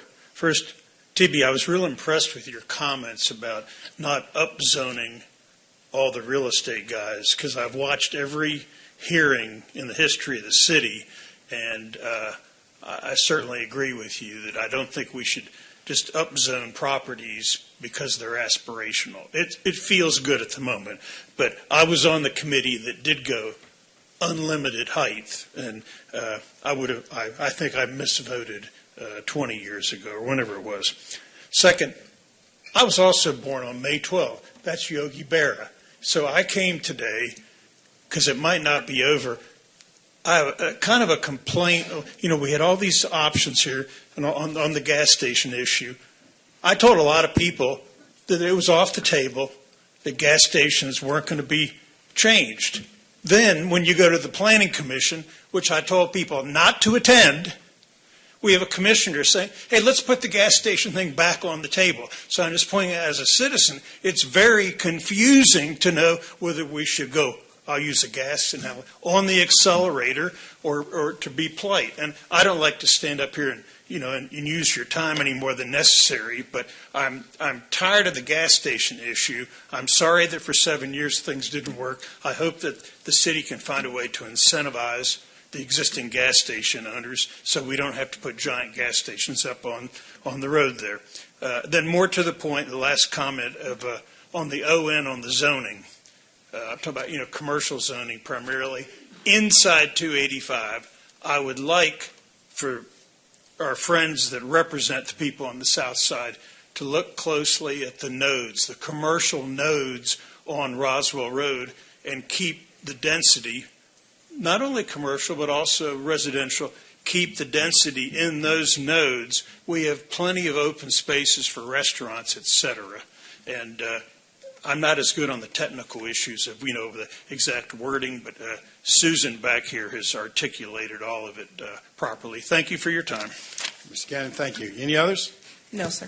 We'll close the public hearing. You've heard the report of the Director of Community Development. What's the desire of council? Ms. Rochelle. I move that we approve Agenda Item 2023-326, an ordinance to amend the Development Code Articles 2 through 5. We have a motion by Ms. Rochelle. Do I hear a second? And moved by Ms. Rochelle, seconded by Mr. Baumann, that we approve Agenda Item 2023-326, an ordinance to amend the Development Code Articles 2 through 5, protected neighborhoods, urban neighborhoods, corridors, and nodes, and perimeter center. Any discussion? Ms. Rochelle. Ginger, can you please explain the reasoning for reducing the minimum stories in the perimeter district, and does that open up us to having a bunch of people come in and trying to get develop garden-style apartments in that area? The genesis really was from several developers coming in and not wanting to have to build a 6-story building. They maybe wanted to have a 2-story restaurant or a 3-story retail. It was to give them more flexibility. And it was consistent across the board over the past 7 years or so that we've seen them ask for a lower minimum height. They were limited to a certain, I believe, square footage. It might have been something like 20% couldn't be below one story, something like that. And a lot of folks wanted to have that, destination restaurant type thing. Can you point to us where in the book that is, just so we can follow along? Jody, do you have a cross-reference on where that is? Is that in section 5? Yes, it is in Article 5. I'm searching for exactly where the Okay, language is. when and you I'll chime get in. it, would you let us know? Okay, thank you. Thank you. You're welcome. Any others? Mr. DiGiulio. Ginger, a lot of the people south, primarily south of 285, have been opposed to eateries and restaurants, etc., going into the ON. As close as I can figure it, is the article that would permit that. Is that correct or not? That's later. Okay, Good question. It's not this one. It's not this one. I believe it's D. Pardon? I think it's D. It's when we talk about Article 7. Maybe it's the next one. No, D we've already done. No. G. Oh, G. Oh, okay. Yeah. Good Oh, question. okay. Yeah, okay. All right, thank you. Any other discussion? Mayor Paul. Mr. Paulson. Can we go back to Article 4? This very thing we just talked about 10 stories. Article 4 is where we talk about 10 stories, right? This is where we're given the 10-story option here. So let's go back and take a look I at that. can't get it to go back.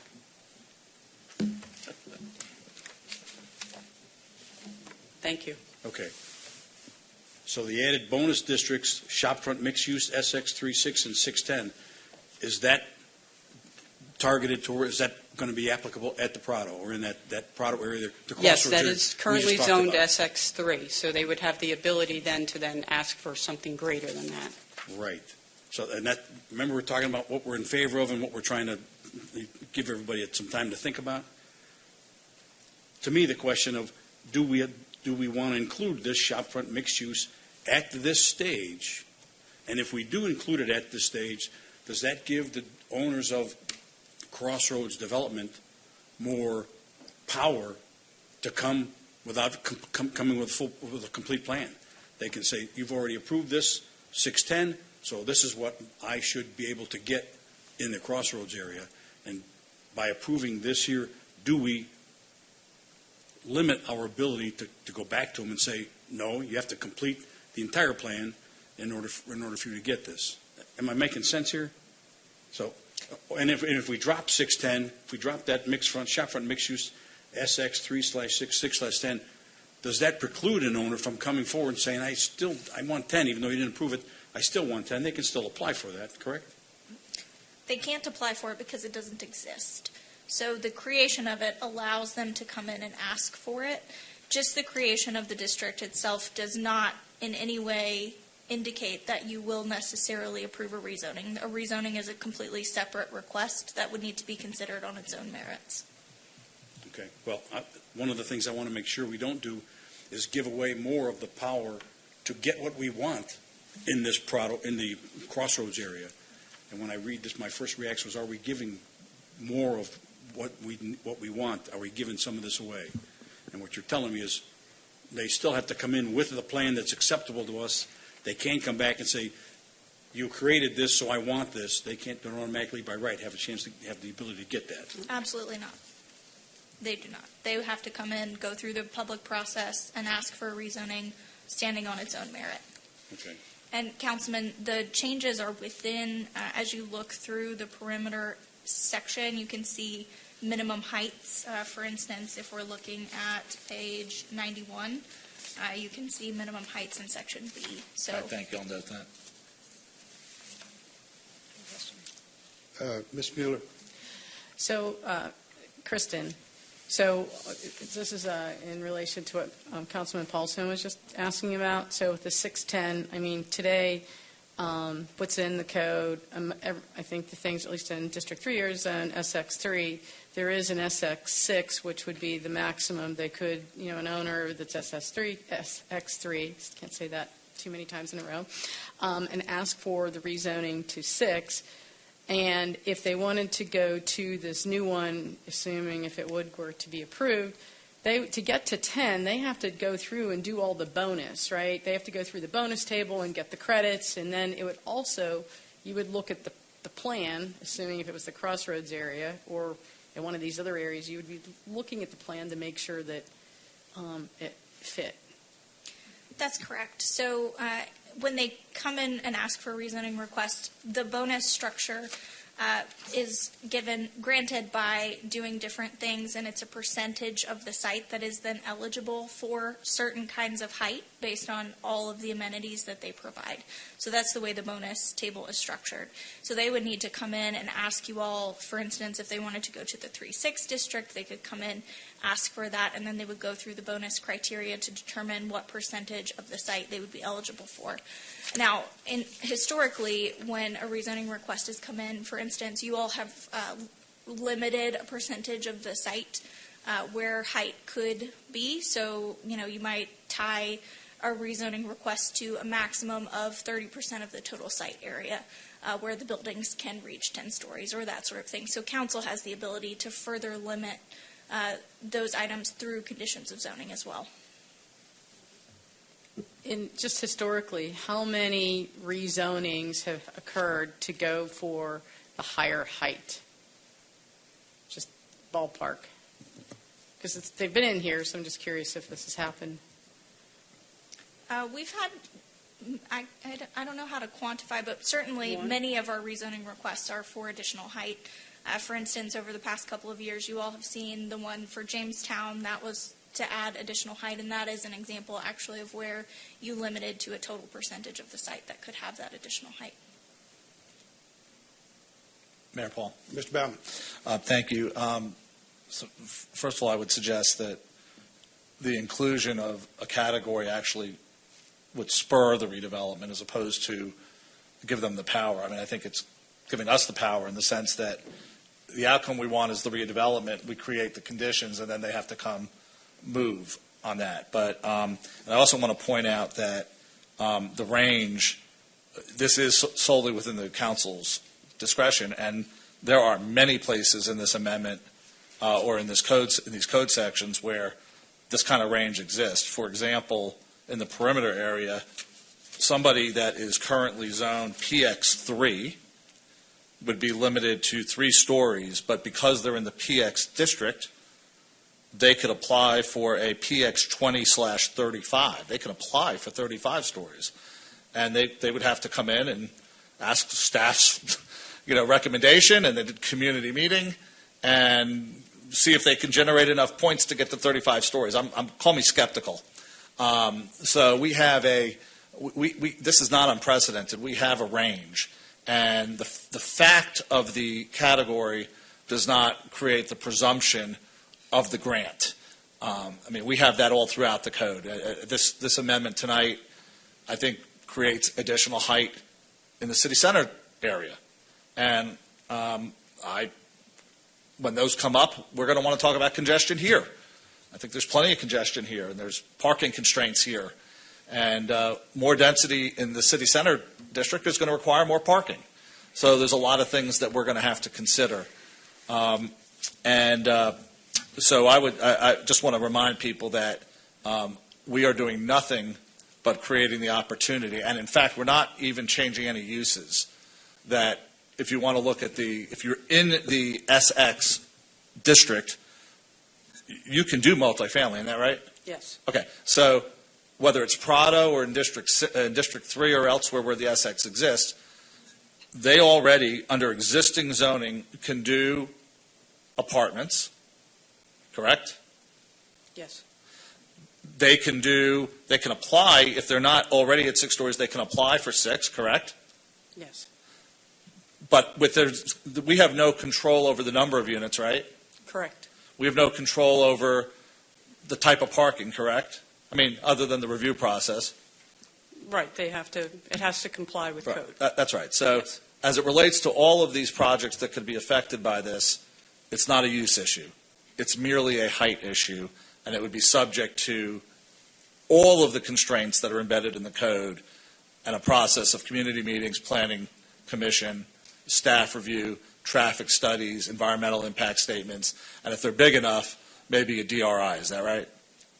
Perhaps, yes. Okay, thank you. Any other discussion? Hearing none, we'll call the question. The question is on agenda item 2023-326, an ordinance to amend the Development Code Articles 2 through 5, protected neighborhoods, urban neighborhoods, corridors, and nodes in perimeter center. All in favor of the motion say aye. Aye. Opposed, no. The item is approved. The clerk will please read the next item. Agenda item number 2023-327. This is TA 23-0003C. Consideration of an ordinance to amend the Development Code Article 6, that's rules for all districts, presented by Community Development Director Ginger Soto. Ms. Soto. This third case addresses changes to Article 6, General Rules. In Section 6.1, we have added criteria to outdoor amenity space, including pedestrian amenity space standards. We will now allow mezzanines, single unit, and other buildings under 2,000 square feet, as well as expanded the ability for commercial entities to build out rooftop spaces. In 6.3, we have added a new development pattern similar to Cottage Court, but with a shared path between the units. Division 6.4, we move the protected neighborhood transition buffer section to Article 8 to join all other buffer regulations.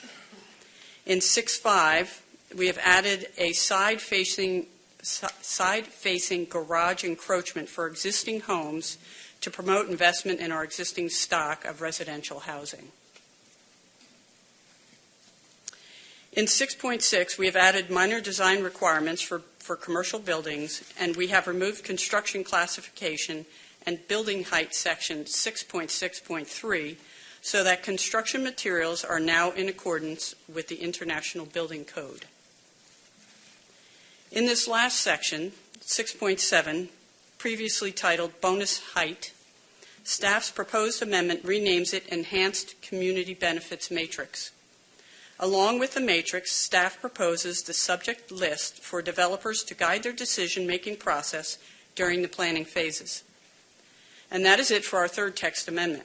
I would be happy to answer any questions you might have. Do you have any public comment cards? No. All right, we'll close the public hearing. You've heard the report of the Director of Community Development. What's the desire of council? Mr. Paulson. I'll just keep going here. I move approval of agenda item 2023-327, TA 23-303C, consideration of ordinance to amend the Development Code, Article 6, rules for all districts. Motion by Mr. Paulson. Is there a second? And moved by Mr. Paulson, seconded by Ms. Rochelle, that we approve agenda item 2023. Let me get the right page here. 2023-327, an ordinance to amend to the Development Code Article 6, rules for all districts.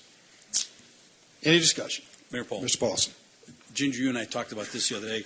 If you go back to 6.1.3, where are we here? 6.1.3, where you talk about building codes, there is still confusion in many people's minds, including my mind, of which building code are we talking about here? Because there's a 2022 building, there may be a 2023 building code. We adopted a 2018, but then we had some. So anyway, how do we go about clarifying this?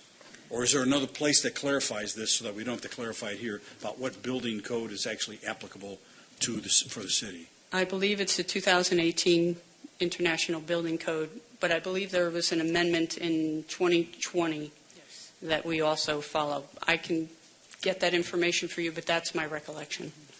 In order to make this clear, how do we make sure that people are applying for things know what building code to be looking at? Where does it state that?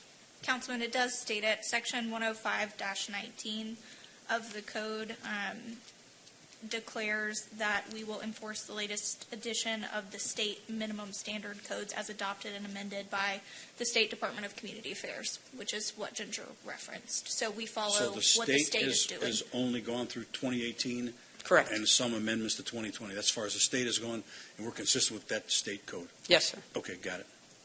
Any other discussions? Good. Mr. Bauman. Briefly, to me, the key piece of this is your matrix that you've worked spent a lot of time on, and that's in this one, right? This vote today? Yes. All right, so just to point out, I mean, this is the point system. We've got all the feedback. There's nothing precluding adding categories as we discover categories. Right. That's correct. We would have to amend the code to include it, but we could do that. And I just note that, interestingly, by far the two biggest categories are single unit development. So if somebody is doing, I guess, single unit development, that's got a potential of 200 points out of, I mean, when everything else is 30 or 40. And also for workforce housing. I mean, if somebody elects to provide some workforce in it, there's an incentive in this for a lot of points potentially to earn some bonus. And then other great stuff like green space and art and all those other things. Any other discussion? Mr. DiGiulio. Ginger, in 6.6, where it says construction materials solely regulated by the International Building Code, does that mean we are getting rid of the concrete and steel and going back to the laminated or whatever it was, the wood products that we've looked at recently? That's correct. We're removing that restriction from our code. So it's strictly whatever the 2018 building code allows for, we can use it. But now I was under the impression that the changes to the material requirements under the building code were much newer than 2018. Do you know if they are, or because actually somebody brought us in here some samples. Remember the samples that we had in one of our briefings of the newer building materials? Like the heavy timber. You brought them in. Yeah, I can go get it if you want to have it. No, thank you. But I just wanted to know, is that part of the 2018 building code, or is that later than that? I believe we can use those today. We can use those today? Yes. So we're, in effect, eliminating the concrete and steel requirement? Yes. But we're Does going it to say that in here engineered wood. someplace? Pardon me for interrupting. Right. But you're saying this code allows for these engineered wood materials? I believe so. I believe I've had conversations with our city building official, and we've talked about using these other new materials today, and they would be acceptable. Okay. As Does long it as say that's it true. someplace in here? Kristen, you seem to be the person who knows what's in this thing. Does it say it someplace in here? No, I'm saying. I just have the search feature on my laptop. Okay. So the state minimums, I just looked up on their website. It is the 2018 code, but they have amended that 2020, 2022, and 2024. So within those amendments, that is when that was addressed.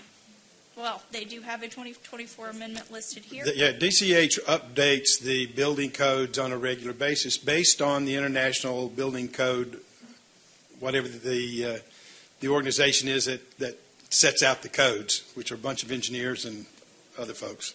Anyway, so we're going by the one that hasn't been happened yet. We are going by what the state tells us to go by. Yes, sir. Well, it'll be the 2018 as amended. Yes. So by the Department of Community Affairs.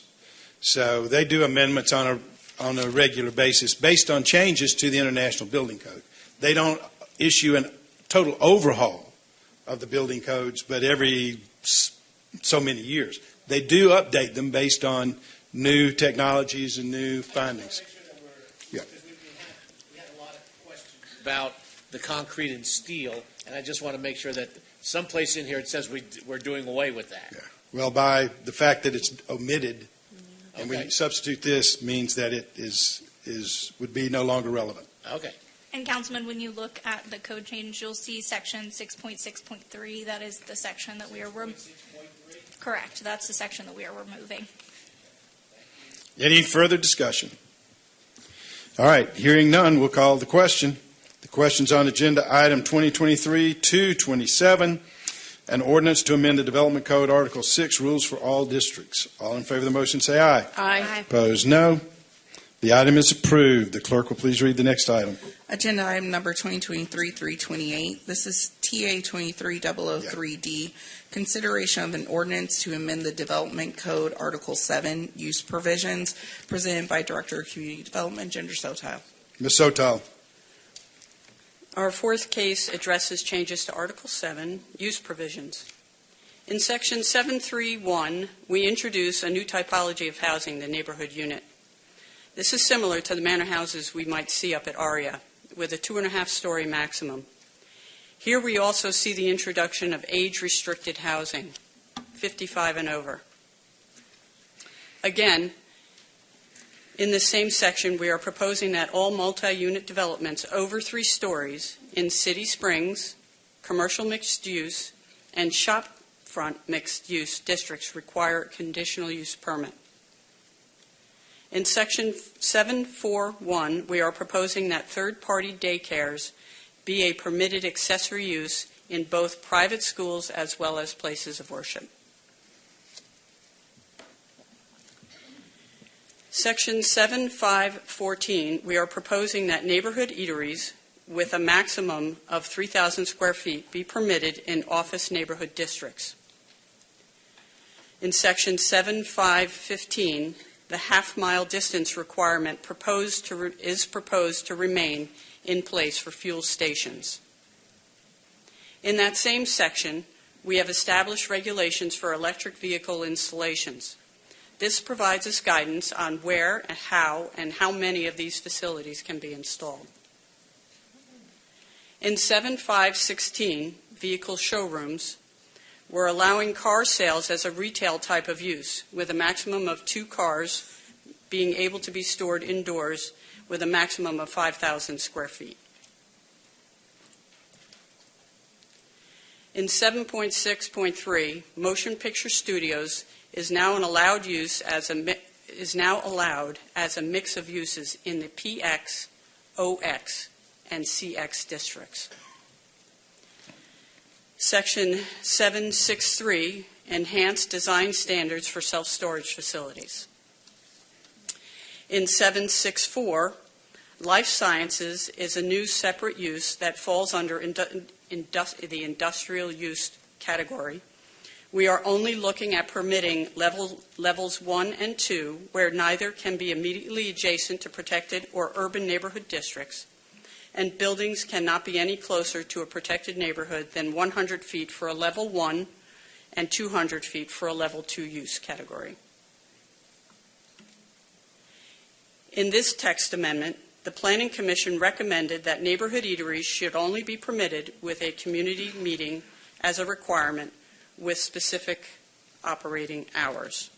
And that is it for our fourth text amendment. I would be happy to answer any questions you might have. All right. Do we have any public comment cards? Yes, we've received 3 in support and 7 in opposition. All right. I tell you what. We've been sitting for a while. My Apple Watch just told me we need to stand. We're going to take a 5-minute recess.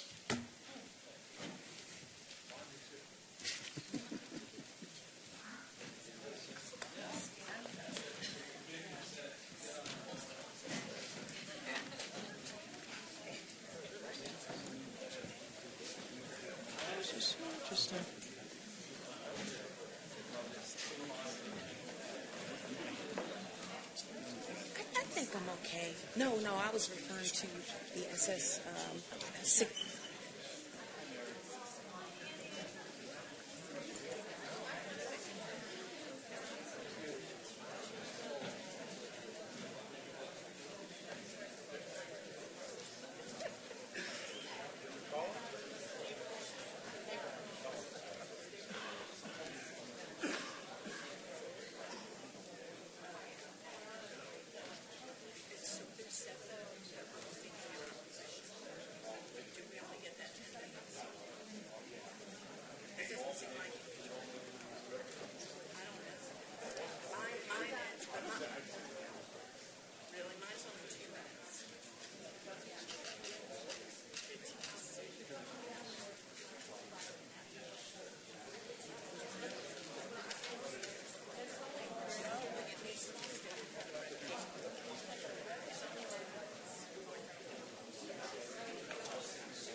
let's get everybody back. We still got a lot of work to do tonight.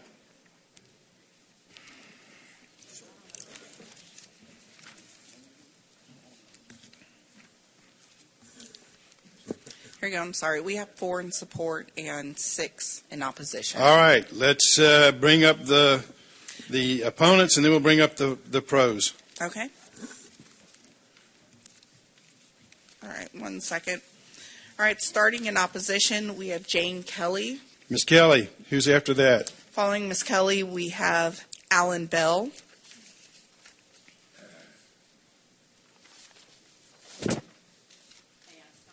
Yes, ma'am. Yeah. I think it's on. Let me hold it. Stop the clock just a second. Let's go back to 10. I'm going to ask each of the speakers to keep an eye on the clock. You got 10 minutes per side. Let's be considerate of the other people who wish to address this topic. Okay? If you've got 4 to speak, then you probably got a minute and a half or 2 minutes and a half max, roughly. So I'm not going to enforce it rigidly, but just keep that in mind. All right, go ahead, Ms. Kelly. Jane Kelly, 4590 Windsor Park Place. I'm representing the Windsor Park Community Association. Thank you to staff for listening to us, for removing retail from ON and keeping the half-mile restriction on gas stations. Office neighborhood is only applicable to Roswell Road inside 285, and we worked hard to craft this. The properties are small and narrow and abut residential properties, so we had limited the uses to less intense ones. Neighborhood eateries were not included because of the intensity being higher than office uses. Even a limit of 3,000 square feet allows for about 100 patrons, which is not insignificant, and fast food joints could fit as well. We currently have 3 commercial nodes within this stretch of Roswell Road, and in those there are multiple restaurant vacancies right now, so there's plenty of room for these businesses to open under existing zoning. Adding eateries to ON is like gifting a zoning change without public commentary. Please don't negate the efforts and desires of the neighborhoods. Thank you so much. Thank you. Mr. Bell, who's next? John Preed. All right, Mr. Freed, be prepared. Good evening, Mayor and Council. My name is Alan Bell, 200 Galleria Parkway, Atlanta, Georgia, 30339. I do appreciate staff including us as the code was looked to be revised, in particular with gas stations. I'm here tonight to ask that Council does not adopt the half-mile restriction that was previously removed early on and then added back. I think what it does, and in fact, is it completely eliminates competition. The existing stores are locked in with very little incentive to reinvest in their property or redevelop with no fear of any new competition coming in.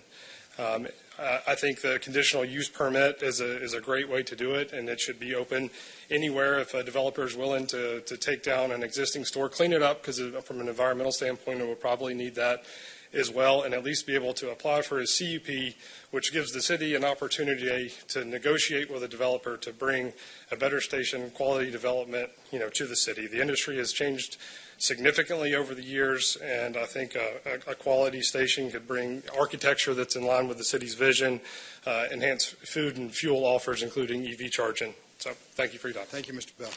Mr. Freed. Yeah. Who's followed by Parks Huff.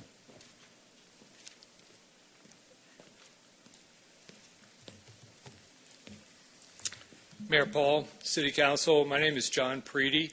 I'm Director of Real Estate for Racetrack, and I'm here to talk about our property that we own at Carpenter and Roswell Road. In 2015, we purchased the property with the aspirations of building a new and modern gas convenience store.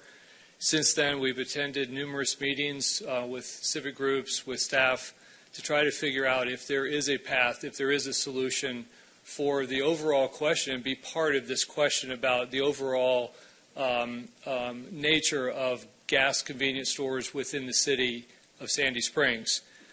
In fact, years ago, we had, I think there was a prior reference to trade of buying an old station and trading it for a new station. We actually had that and presented it to the city, and we're told that there was no path even for that. So we have intention, would like to go through great lengths to try to figure out a good solution for this, a reasonable solution, and work with the city on this now and in the future. We would like to ask the city to deny Article 7 with the half-mile restriction.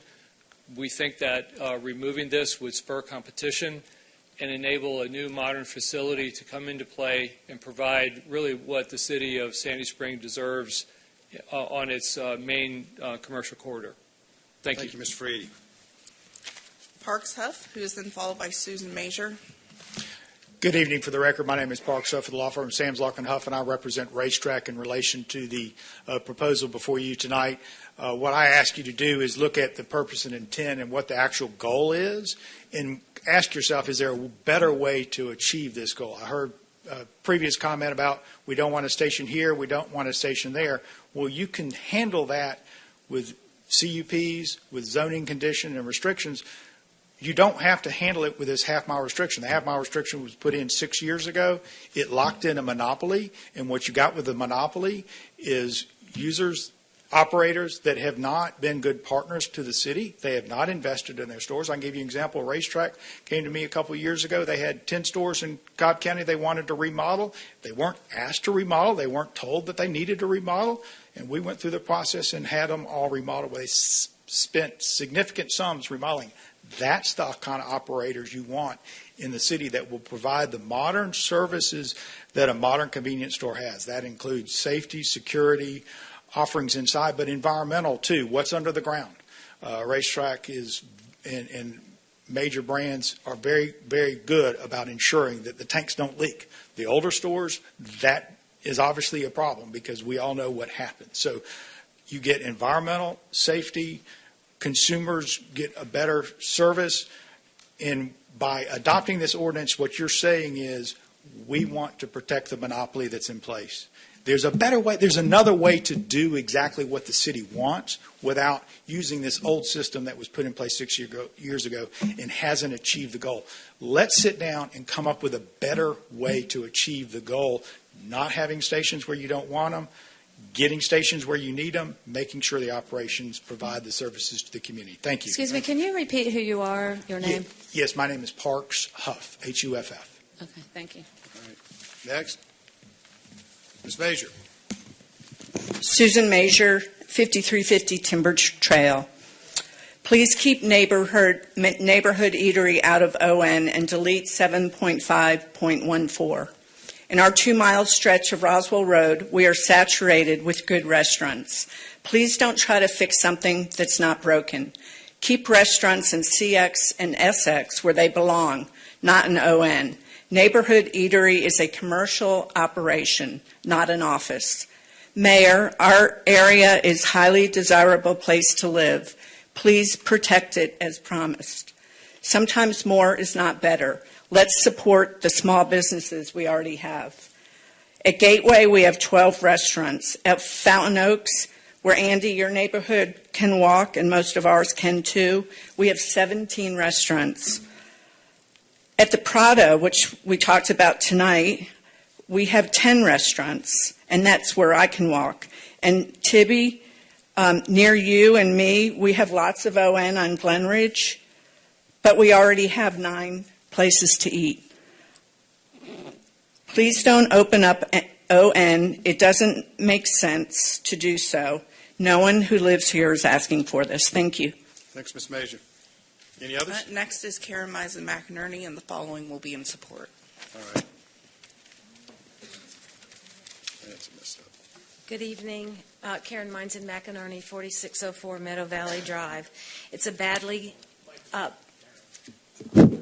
Please keep neighborhood eatery out of ON by removing section 7.5 5.14C in its entirety. It's badly conceived policy and hasn't taken into consideration the unintended consequences of not being able to control the types of freestanding fast food restaurants that will proliferate. Guardrails aren't going to solve the problem. But the most important and damaging unintended consequence is to open up and forever change the character of the successful office and low-density residential areas. Yes, we have townhouses, we have condos, and single-family residential neighborhoods along Roswell Road in ON. We don't need in-and-out freestanding retail restaurants, which can easily locate inside the nearby retail nodes within walking distance of these low-density enclaves of St. Jacques, Chemin de Vie, and Franklin Road and Mystic Ridge townhouses. Thank you very much. Thank you. All right. All right, the following are in support. First, we have David Jaffer, who's followed by Anna Marie Means. Mr. Jaffer.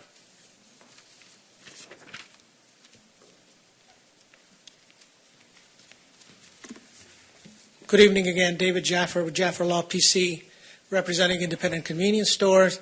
I heard the word monopoly being thrown around quite a bit tonight. Monopoly is when you have one operator.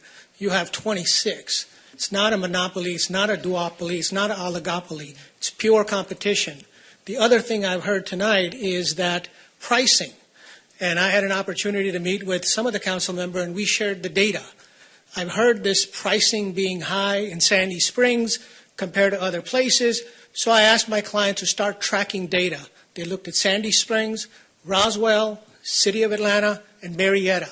And if you look from February until end of November, you don't see that high pricing, that narrative that's been floating around. So I encourage you to listen to your citizens, listen to your staff, and, protect the interest of those who have invested in the Sandy Springs a long time ago before it became a popular destination. So our clients would like to have their interests protected, and they are small business owners that serve this community. So I request a favorable vote on Article 7. Thank you.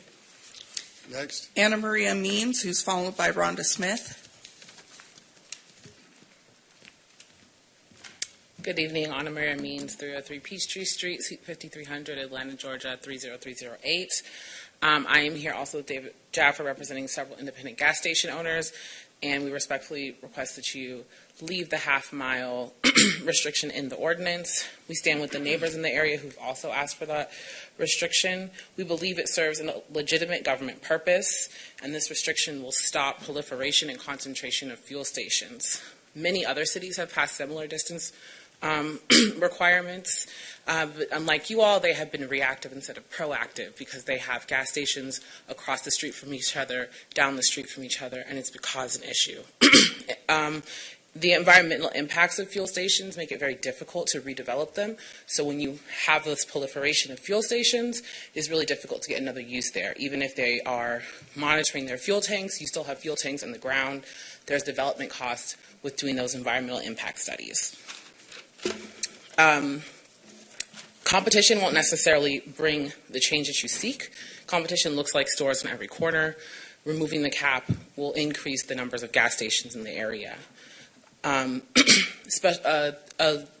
legislative body has a lot of discretion when enacting zoning legislation. You have a lot less discretion in deciding to approve or deny a conditional use permit. And you cannot arbitrarily approve or deny conditional use permits based on your preference for one type of store versus the other. So we respectfully ask that you consider these statements and the concerns of the neighborhood and leave the half-mile restriction in the code. As far as the gas station owners, we have met with the city and asked for their checklist that they use when they go around for compliance so that we can be proactive in making sure that we're meeting all those guidelines. We understand that there is a 7-year amortization schedule, and a lot of that initially, frankly, was confusion from the C-store owners in terms of what's legally non-compliant and what's compliant and what effect those changes would make. They hired counsel, and so we are helping them clear those matters up. We've met with the city multiple times. We've submitted landscape plans. We have been proactive in screening the refuge, and we're working on lighting and things like that. We fully intend to comply with the ordinance when it is enacted.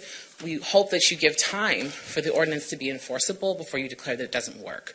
Currently, it is not enforceable because, again, that period doesn't expire until next year. And so we are trying to meet the code, and we will be in compliance in 2024. And so we ask that you give us that time to do so before you decide that the code is not working. Thank you very much. Next. Rhonda Smith, who will be followed by Tricia Thompson. Good evening, Mayor and Council. Rhonda Smith, 76 Long Island Place, speaking as president of the Sandy Springs Council of Neighborhoods. And I'll mix my metaphors tonight and speak to what I heard in the comments in opposition to allowing the half-mile gas rule, to remove the half-mile gas rule for gas stations in Article 7 provisions as a Hail Mary, a play in the 11th hour with a last-ditch effort to finally, in public, try to give all of you cause to and ask to eliminate the half-mile rule. The inherent right to ask and speak in opposition shouldn't be denied, of course, but the elephant finally chose to appear in the room to ask. This small special team may have brought legal and property stakeholder players to the podium tonight, but they are a very small group in comparison to the constituents who consistently showed up throughout this process by submitting nearly 100 comments about the code and those speaking publicly to ask for the rule to remain. The zoning of the racetrack-owned property at Cliftwood and Roswell Road, a key gateway property to City Springs at an untenable intersection of very difficult traffic, didn't allow a gas station use under the previous development code. That didn't change with the 2017 zoning and code adoption of the City Springs district there. Bear in mind that since the November 17, 2015 purchase of that property, there has been no denial of the right to its reasonable economic use. There are dozens of uses that can be developed there under today's City Springs zoning. They have simply chosen not to develop it with any use for over 8 years. There is a public process pathway to change that property zoning to one that would allow even more uses than allowed today. Yes, the half-mile rule that is still in place would likely remain a barrier to installing a gas station there. Will you tell the highly engaged public that an ask to remove the half-mile rule that will create this easier path to potentially accommodate this business entity's property bears more weight than the months, and if you include their request to include the rule in 2017, the years to ask to include it and now retain that rule? That constituency you heard from in 75% of those nearly 100 comments have not anywhere indicated their disdain or dissatisfaction with the gas station landscape as it is today. And monopoly, by definition, as you heard, would mean all stations would have a common owner. Price fixing and gouging, as monopolies tend to do, is not evident in the pricing you find on Roswell Road or in Sandy Springs. A quick study of Gas Buddy pricing shows similar, if not exactly the same pricing in Cobb and DeKalb and other nearby communities. We ask you to hear and act on what those comments by the public, your constituents, said and retain the half-mile rule language that has been in question for removal. It is stated in tonight's agenda document draft as, quote, any new fuel pumps or gas station must be located at least 1/2 mile from any existing gas station or fuel pump.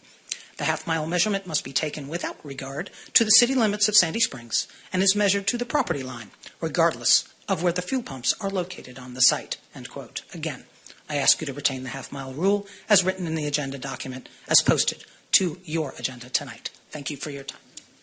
Ms. Thompson.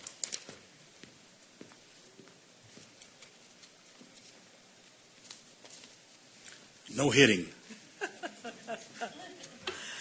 Tricia Thompson, 145 River North Drive. I had a speech. Rhonda did it. Thank you very much. I hope you will consider all of her points when making your decision on this change of plan. Thank you. Thank you. Any further? No. We'll close the public hearing.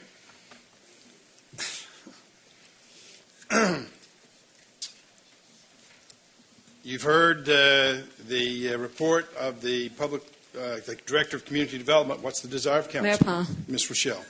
I hope I can do this. I am going to request that we defer 2023-328 until next meeting and bring it back without the fuel part on it so that we can look at that as a separate amendment. Can I do that? Defer Separate it to out. the next meeting, which will be the next meeting in December, Right, which is December what? 19. 19th. We have a motion by Ms. Rochelle. Is there a second? May I ask a clarification point? You may. What's your point? So you're talking about deferring this whole section for 2 weeks? Yeah, just deferring this section and bring it back and leave the fuel, the relocation of the existing fuel separate, leave it out so we can look at it and then have staff come back and we can go through the process of looking at the adding of the fuel situation separately. Can I do that? That's a valid motion. The motion is to defer this entire section until December the 19th. Yes. Right. Okay. Is there a second? I'll second it. Motion by Ms. Rochelle, seconded by Mr. Paulson. Is there any discussion? Yes. All right, Ms. Rochelle. Okay. So, since all the amendments are together, or the amendments are together, it's hard to separate it. So, I want to, instead of making an amendment to add or take out the half a mile, I want us to re-look at it again, go through the process, if it has to go back to planning, and bring it back to us, and let staff just give us some other options, because clearly we don't have a consensus right now on what to do with the gas stations, and I would like to have the opportunity to look at some other options that would be available to us. Any other discussion? Mr. Paulson. Thank you, Mayor. So here's why I supported this. Two things, actually, or a couple things drove this. Number one, your concerns about this half-mile restriction, and I hear that. The other thing that concerned me was we have 26 gas stations that are supposed to be upgrading, whatever the correct term is, and after 6.5 years, we have 6 in compliance out of 26? So the other 20 have been, waiting till July 31st to do these things? This is disturbing to me, that everybody talks about we want to be good partners and everything else, and here we are 6.5 years into this, and they still aren't fully compliant with the 4 things that the city has asked them to do. So that makes me wonder whether the original thinking on this plan was a good idea or not. So I support this. I want to think about this a little bit further. That 6 out of 26 actually disturbed me tonight, okay? And I'm telling you, this is on my mind. So let's move it for 2. I support you. Let's move it for 2 weeks to talk about this. The second topic is this office neighborhood. The Planning Commission made some recommendations regarding this that I read them, but I wanted to look at them again, because the Planning Commission had suggested we don't not allow the eateries, but they be subject to review by public meetings and review by staff. I think that's what it was before any neighborhood eatery gets approved. Is that what they recommended? The motion asked for there to be a community meeting prior to a new restaurant going in, and then perhaps with specific operating hours. It wasn't really specified. All right, and that's not a staff recommendation. That's the Planning Commission recommendation. And if we just approve the Planning Commission, or the staff recommendations, that's not going to be a part of it. And I thought those are some pretty interesting points. So I see very little harm in delaying this for 2 weeks to allow some of the stuff to get fleshed out, and that's why I'm supporting a 2-week delay here. Mayor Paul. 2-week deferral. Mr. DiGiulio and then Mr. Baumann. And then me. One of the things about this particular, there's so much in it. Is it possible for us to go ahead and separate these out into separate motions so that we can understand each piece of it better rather than trying to understand a whole thing? Would that be out of line for staff to do that? It's whatever the will of council is, Mr. DiGiulio. Whatever council, whatever 4 votes on this council decide is what will happen. So the answer to your question is, of course, if there are 4 votes to do that. It can be, but if you really want to dig into it, then I think Ms. Rochelle's motion facilitates that by allowing council to think a little bit more about options, if that's what the desire of council happens to be. Mayor Paul. Mr. Baumann. I'll use the opportunity to thank staff for the division that we saw tonight. And I think to Councilman DeGiulio's point, I get it. There's a lot here. Could have drawn the line a lot of places, but I, for one, appreciate the division of the items tonight. So I want to address a couple of things. First of all, to Council, I agree with Councilman Paulson. I'm unpersuaded by the gas station lobby in terms of anything I would decide is not in sympathy to their plight. Ordinarily, I would absolutely give the courtesy of a deferral to a council colleague, or ordinarily. But because I see the deferral related to this, to the gas station issue, I'm more, well, let me just say, I balance that versus the consideration to the citizens and staff that have been engaged in the process. Yes, we have a regularly scheduled meeting December 19th, but I am going to be not prepared to weigh in on this. I would rather see the amortization period wane, but procedurally on the deferral, I'm not going to support to the 19th, but I want to say publicly to my colleague that I would ordinarily want to give every courtesy, but I also think there's a certain courtesy on this very, very significant policy issue that needs more than 2 weeks to think about. If you haven't thought about it by now, and a lot of good points have been brought up, I don't want to solve that on December 19th. It's not fair to everybody involved. So right now, as postured, I'm opposed to a deferral to the 19th. Yeah, as a maker of the motion, you're recognized. I'm only deferring, okay, so I'm deferring just, okay, the part about the gas station, there might be a better way to do this, but the part about the gas station, that's the part, I don't want to bring that up in 2 weeks. I want to bring that up later on. It's just the rest I want to be able to vote on again in 2 weeks. Is that possible? Mayor, you want me to address some of the procedural aspects of that? Yes, please. The matter before the council is item G, which is the resolution number 328 as a whole. And unless it's amended by adding something or taking something out, the action taken would affect the whole resolution, which includes each of the items described by the speaker. So potentially one solution, Councilman Rochelle, would be... Wait, turn on your speaker. I did. Okay. Eden, He's Dan. Eden, I Or can use address Dan's. it if that's easier. So there are a couple of options. One here is that if you all specifically want to take a look at that section, which is 7.5.15 D2K, which is the fuel station distance requirement, what you could do this evening is consider the agenda item before you with the package as proposed and direct staff to further begin a process to specifically talk about the distance requirement as a separate standalone text amendment that would then go back through the full process of, talking with the community, vetting it through Planning Commission, and again, bringing that to you all as council as a standalone item so that you would have the time and capacity to consider that by itself. Let me make an inquiry, then I'll recognize Ms. Mueller. I think, as I understand Ms. Rochelle's intention, is we've got an either or. Either you remove the half mile or you leave it in. That's the posture we're in today.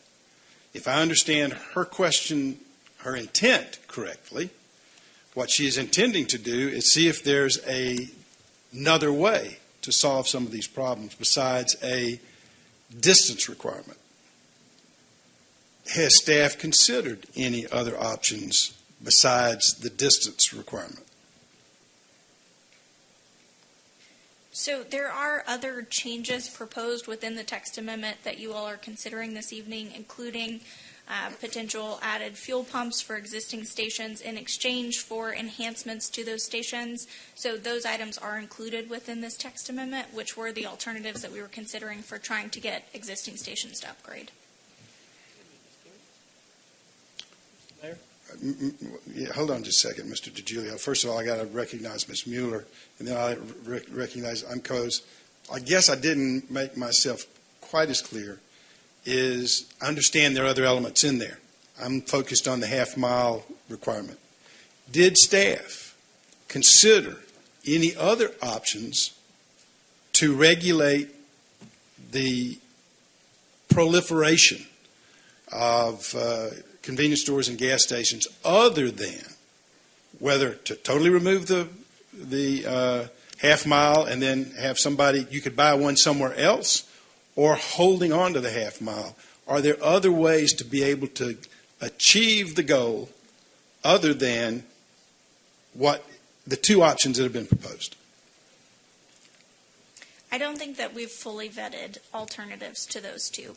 We presented the removal of the distance requirement as part of our community feedback, and then based on that, we removed that from consideration. I can't say, Mayor, that we have considered a number of alternatives that I would be comfortable presenting to you today. I understand. I think that's what, if I understand, and I don't want to put words in her mouth, I'm trying to make sure that council understands the posture and the impact of voting either way on this.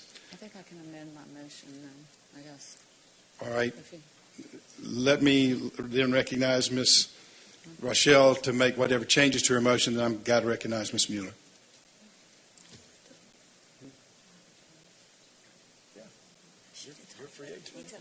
Go ahead. Okay, Ms. Mueller. Thank you, finally. So I would just like to say that we had a lot of time that everybody spent and invested in this process. So shame on us if we do not listen to and take into account what our community said. And it took us how many months to get to this point, and to get to this point and not know what to do and have to defer. I think we can all do better than that. So I would ask that the next time that this happens, whether you're for or against, you come out in the beginning so that we can get this out and we can have the conversation instead of having to swirl around here at the end. Maybe that's just human nature, but shame on us. And I want to say shame on two other things. Shame on us for how we've managed this process. If people have asked for what they need to be compliant, I don't know. That's what was stated. And we haven't given that to them. Then I don't know how you know what to comply. But I also have to agree with what my council mates have said, is that shame on the people for taking so long to get it done, right? If you know you've got 4 things to do and you got 7 years to do it, by golly, just please do it. So I think we should just vote on this tonight. I don't support deferring it because I think we've already spent enough time and energy, and I can't imagine what the difference another 2 weeks or 2 months is going to make to this amount of opposition. I just don't. Anybody else? Dr. Kelly. Thank you. I am also going to be opposed to kicking this can down the road. I do see the question of gas stations and the half-mile requirement. I do see both sides. But I am purely viewing this as the representative of District 2 of the North End. And this just does not, this sort of incentive just doesn't serve the needs of my district and the vision of my district. I know that for the most part, this council tends to work in a way that supports the entire city.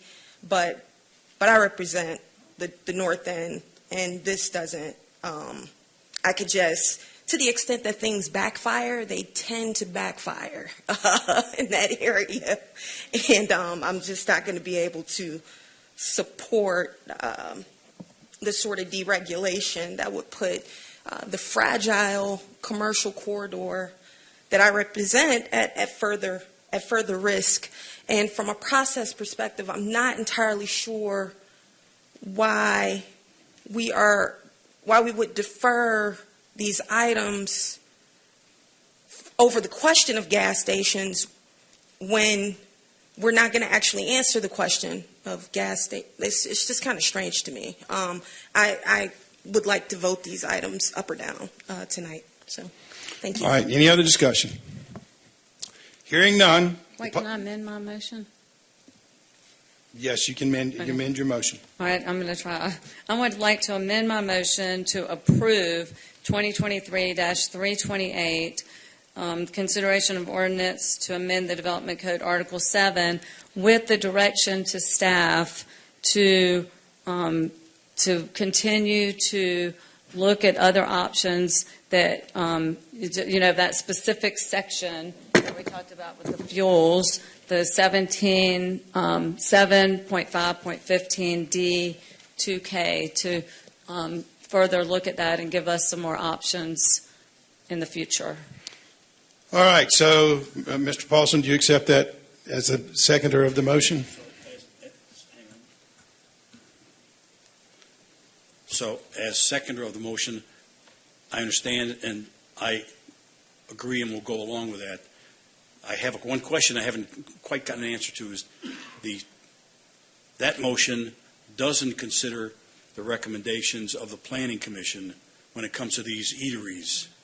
And so I guess my request is I agree with your amended motion. I would like to amend your motion to also include the Planning Commission recommendations. Mr. Paulson, I'm going to have to rule that aspect of it non-germane. We need to take that up as a separate item, which we can do. All right, then I go along with the second. All right, so we have a motion and a second that we approve item 2023-328, an ordinance to amend the Development Code Article 7, use provisions, but with a direction to staff to go back and relook at gas station options that could be brought to council in the future. Am I stating that correctly? All right, so that's the posture. Mayor. Okay, hold on. Yes, Mr. Lee. Point of order. If you do that and you vote, then the measure passes and you lose the chance to amend it. And if I understand what Councilman Paulson just said, is that he wanted to offer another amendment. As do I. As do I. If you count what Councilperson Rochelle just said as an amendment to it, then the vote would be to, I guess, ask the staff to look at studying that issue, which I would submit to you doesn't need to be part of the motion, because all you got to do is ask them to do it, and I'm sure they'll do it. But if you vote on the underlying resolution, then it is carried, and you can't amend it after it is voted on. That's correct. So the only way to do this would be for Clean motion. Pardon? The clean motion. No, you can't make any more changes to your amendment. Let me think this through just a little bit. If she would withdraw it, I might be able to help you along. How about if we amend the amendment? We're doing that. And well, if you consider what Councilperson Rochelle said as an amendment to the underlying resolution, then maybe you can add another amendment before you vote on the underlying resolution. Okay, I think we can work it this way. Councilwoman Rochelle, you're not amending your motion, you're restating your motion. And the restatement of your motion is that we approve that. Can you go back to the gas item on the screen? That portion? Which is previous. One more, I think. Yes. If you would, I'm going to ask you to restate your motion this way. That the motion be passed to approve Section 7517, but with the proviso that staff bring back recommendations for amending that provision in the future. Another point of order, Mayor. Right. Mayor, part of the confusion, I believe, if you got to go back to the fundamental part of this discussion, is that Section 7.5.15 is the law in Sandy Springs now. And it appeared on this proposal back when it began, wherever it started, whoever began it. And it's up here, but it is already the law. Right. And so to amend it would be to change it. And what I'm getting is that you don't want to change that. Right. You want to maybe address it some other way with some other suggestion. All right, I get you. We basically, Ms. Rochelle, I'm going to ask you to withdraw your motion and Mr. Paulson to withdraw his second. And then what will happen is we will direct staff with unanimous consent. We will direct staff to bring back at a future date options that the council can consider. But we would leave that proviso in the current law. We'll just leave it. We'll leave it unchanged, but we will have a proviso that says the staff will have to bring back direction. All right. Is that's the posture we're in. All right. Now we're open for any other discussion and amendments. And I need to Mayor withdraw. Paul, do we have a motion on the table just clean on the adoption of the agenda item? I'm asking her to withdraw. I'm going to withdraw so then we need my a new motion. No. If The she motion, withdraws her motion, he accepts it, that goes off the table. So what's on the table? What's on the table is what you've got here and any other amendments that council wishes. Oh, okay, so You need a motion to adopt that. We need a motion for adoption. We don't need to adopt anything if anybody wants to amend any other provision of this. I don't think the posture has a motion to adopt this right now on the table. No, we don't. We don't. So I think we need a motion to adopt it, at Right. which point we could have discussion and amendments. That's correct. So, again, with the withdrawal of the motion, what's the desire of council? Mayor Paul, Mr. Baumann. move that we adopt agenda item. Actually, I'm going to defer. I'm going to let somebody adopt it, move for the adoption. I want to be able to do an amendment. Ooh, Mayor Paul. Dr. Kelly. I'd like to adopt agenda item 2023-328, text amendment 23-003, request for the mayor and city council consideration of an ordinance to amend the development code, Article 7. Do we have a second? The motion by Dr. Kelly, seconded by Mr. Baumann, that we approve agenda item 2023-328, an ordinance to amend the development code, Article 7. Any? No, but you can. I will entertain. No, because we vote on it, you can't amend it. Once it's approved, it can't be amended. So we have to make amendments during this process. I'll make the All right. amendment. So All right. right now is if somebody wishes to make an motion to amend. Yes, I wish to make a motion to amend to remove section 7.5.14, neighborhood eateries in office neighborhood. What was that noise? I would ask the audience to please refrain, particularly former members who know better. Yes. It's not considered a friendly or an unfriendly amendment. It's just amendment. It's an amendment. All right. Is there a second? Can I second that? Yes. Second. All right. We have a motion and a second. The posture we're in is voting on the amendment first. That doesn't preclude other amendments, but we are going to vote on this amendment first, unless there's further discussion. I do have a question. I think there's a use table. So if Councilman DeGiulio would agree that any reference to neighborhood eatery would be appropriapropriately removed. I think by removing that section, you have done so. Yes. Okay. Just making it clear. All right. Any discussion? Mayor Paul, Mr. Paulson.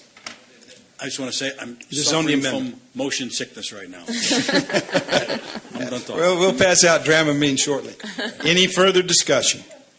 We'll call the question. The question's on the amendment to strike out section 7.5.14, neighborhood eatery and office neighborhood. All in favor of the motion, say aye. Aye. All right. Opposed, no. The item has been amended. Are there any other amendments to be considered? Hearing none. The motion is on the main motion as amended, and that is item 2023-328, an ordinance to amend the Development Code, Article 7, as amended. All in favor of the motion say aye. Aye. Opposed, no. The item is approved. The clerk will please read the next item. This is fun. Unless you have to gavel here, which is trying to keep it from getting too confused. Okay, I'm sorry. I lost myself in the. We've all motions lost ourselves, so don't worry. And the amendments. All right, here we go. I believe I'm at item I. So H. H. Oh, item H, excuse me. Thank you. Agenda item 2023-329. This is TA 230003E. Consideration of an ordinance to amend the Development Code, Articles 8 through 10. That's site development, environmental protection, streets, and improvements, presented by Community Development Director Ginger Sotile. Ms. Sotile, what have you got up your sleeve now? Our fifth case this evening addresses changes to Articles 8 through 10. Division 8.1, we added general provisions to guide developers on when certain aspects of our code requirements will be triggered and to what extent. Section 8.3.5, we added situational flexibility to the consideration of buffer installation. Article 9, there was some general reorganization and we added some clarifying language to stream buffer terms. 9.2.3b moved variance procedures to the relief section in 11.6. Section 9.4.2, we're looking for some situational latitude for construction entrances in side and sometimes rear setbacks to minimize and mitigate environmental impacts to these non-disturbed areas. Also, we have amended the floodplain language for consistency with FEMA and state regulations. In Article 10, we have added some detail to the perimeter block face, including a graphic, and we have added a shared street to Section 10.4 to coincide with the new shared court development pattern. At the Planning Commission meeting, they recommended the following edits be made to Section 9.4.2G4. So we'll go back to that. To remove subsection A, modify subsection B to read, also where a side or rear yard is the only feasible option for construction entrance, grading disturbance may be approved by the director so long as the width of the area of activity within the buffer does not impact an existing tree with a 15-inch DBH or greater and is replaced with a mitigation zone. The director shall conduct a physical inspection of the work site where alternative access is being requested. And that is it for our fifth text amendment. Any public comment? Yes, we've received one, and this is for Karen Misen McInerney. Ms. Misen McInerney.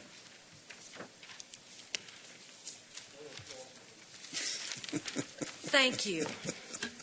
Thank you. I'm just so... Take a breath. Wait, the clock's running while you're breathing. There's no one else behind me, so I know you don't want me to talk for 10 minutes. But I want to thank you, and I want to thank the staff. Everybody has put so much time into this, the citizens. So thank you for your recent vote on Article 7. Tonight, I am speaking in support of the retention of the Planning Commission's language that you saw before you, as Ms. Sotile mentioned, Article 9.4.2, Section G on grading, para 4B, requiring inspection of the Community Development Director before approving a portion of any side and rear grading setback to be graded in protected neighborhoods. These simple 9 words of requiring the Director of Community Development to inspect before that is granted, the disturbance is granted,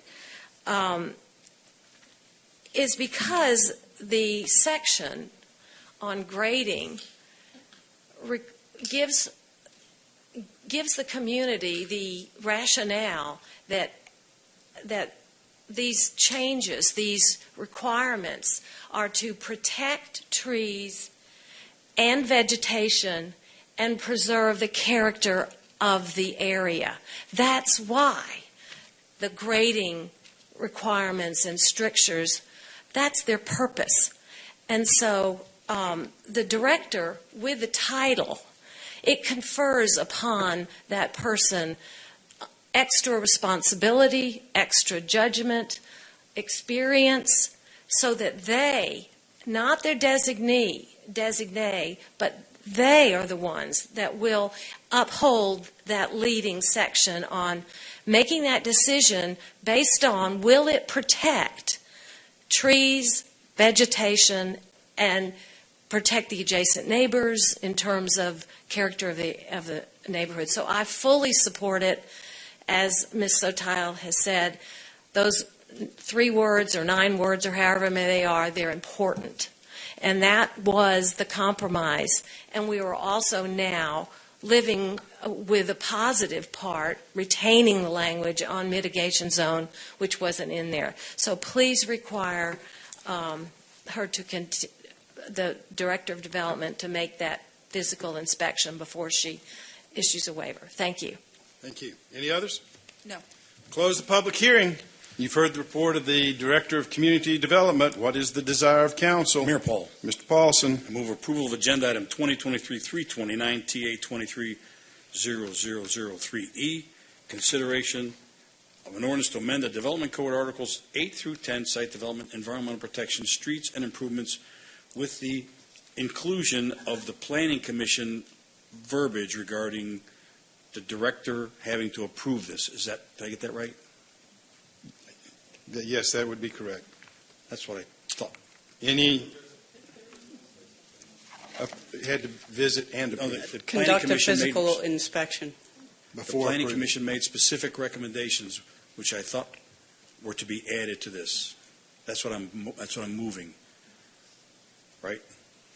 Right. It says their motion was where there's a side or rear yard is the only feasible option for a construction entrance.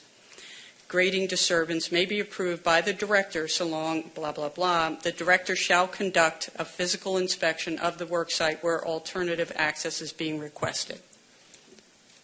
So the director has to approve, but only after a physical inspection personally by the director of the department. What if you're not available to go? Can't approve until she does. Well, I mean, what if you're, God? Okay. Yeah, let's hold on until we get So finished. that's my motion to adopt this motion with the language just described, amended with that language. All right, we just have a described. motion by Mr. Paulson. Is there a second? Second. Been moved by Mr. Paulson, seconded by Ms. Rochelle, that we approve agenda item 2023-329, an ordinance to amend the Development Code Articles 8 through 10. Any discussion? I have a question. All right, hold on. Ms. Rochelle, having been the second, gets first dibs. My question is if you're on an extended vacation for 6 months, I don't know, I mean, can it be you or someone that you designate to go? There would be an interim director if the community development director is out of the office for an extended period of time, so the duties would convey to that individual. So director or interim director? You don't even have to specify interim Okay. director because there would be one functioning in that capacity. The interim director would be functioning with the full powers and authority of the director. So Okay. there's no difference. Thank you. Ms. Mueller? So And I then just Mr. want to Bowman. make sure that Mr. Paulson's motion doesn't just include the second bullet that's on the screen, that it also includes the first bullet. Because he referenced specifically the second bullet, but he didn't reference the first one, and I think they're both important. So, and I stand corrected. I really meant to adopt the Planning Commission recommendation language as stated. It just wasn't on the screen. So this is the Planning Commission recommendation here, that the following edits be made to section thank you. 9.4A and B. And there's no more than this. There's these two, right? These are the only two things that Planning Commission recommended. Well, I think Be there was added. a C. It was to remove A and to modify B and keep C. Well, I don't have to make a motion to keep C if C's already in there. C is already in there? If Okay. it's already in there, you don't have to make a motion to keep what exists. But thank you for that clarification. But it's all of the things that Planning Commission recommended. These shown right here. Yes. Mr. Baumann. I'm not the one to stand in the way of a consensus, but I am concerned about good governance here. And I have to ask, I am sympathetic to your time, or to the position's time. I mean, in my view, if you entrust staff to do a job, whether you go, you'll decide, or the position will decide whether they need to go or not. But you have staff. The director, I think, I'm fine with the director approving it and making a determination whether the director who I trust, because I trust the city, I mean, I just don't think this is good governance. Personally, I would prefer to not, but I will defer to the wishes of the city manager and the community development director to tell me what the most efficient way to do that is, and that's how I'll go along with it. You tell us what your recommendation is, but I don't need you physically to go if you determine that you can't or something comes up. I'm fine as a policy matter that your office would approve this and that you determine the best way and the best information to get it. So I would ask Eden or Kristen, who is your manager, and you for your honest take on the way that this should work from a good governance standpoint. Let me pose this question. How often is this going to happen? I would guess maybe a handful of times in a year. Okay. And I go That's out 5. more than that. That's 5. Yes. Okay. Yes. Okay. Any further discussion? Dr. Kelly. Okay, great. So, if we go back to, I don't think you mentioned it on the slide, but section 8.2.1C, I was curious about the intent with that change to additions or renovations. Are we just clarifying, or? I'm looking to Kristen to read me the section because I don't have it in my notes. 821C. It is Proposed 821C. It is additions or renovations. Yeah. This is the addition of the existing building use or site is renovated or reduced in gross floor area or improved site area where costs are greater than 25%. So it changes the renovations aspect. Do you want to look at this, Ginger? It's just, we're adding a pretty nice chunk of text there. I just wanted to know kind of what it means exactly.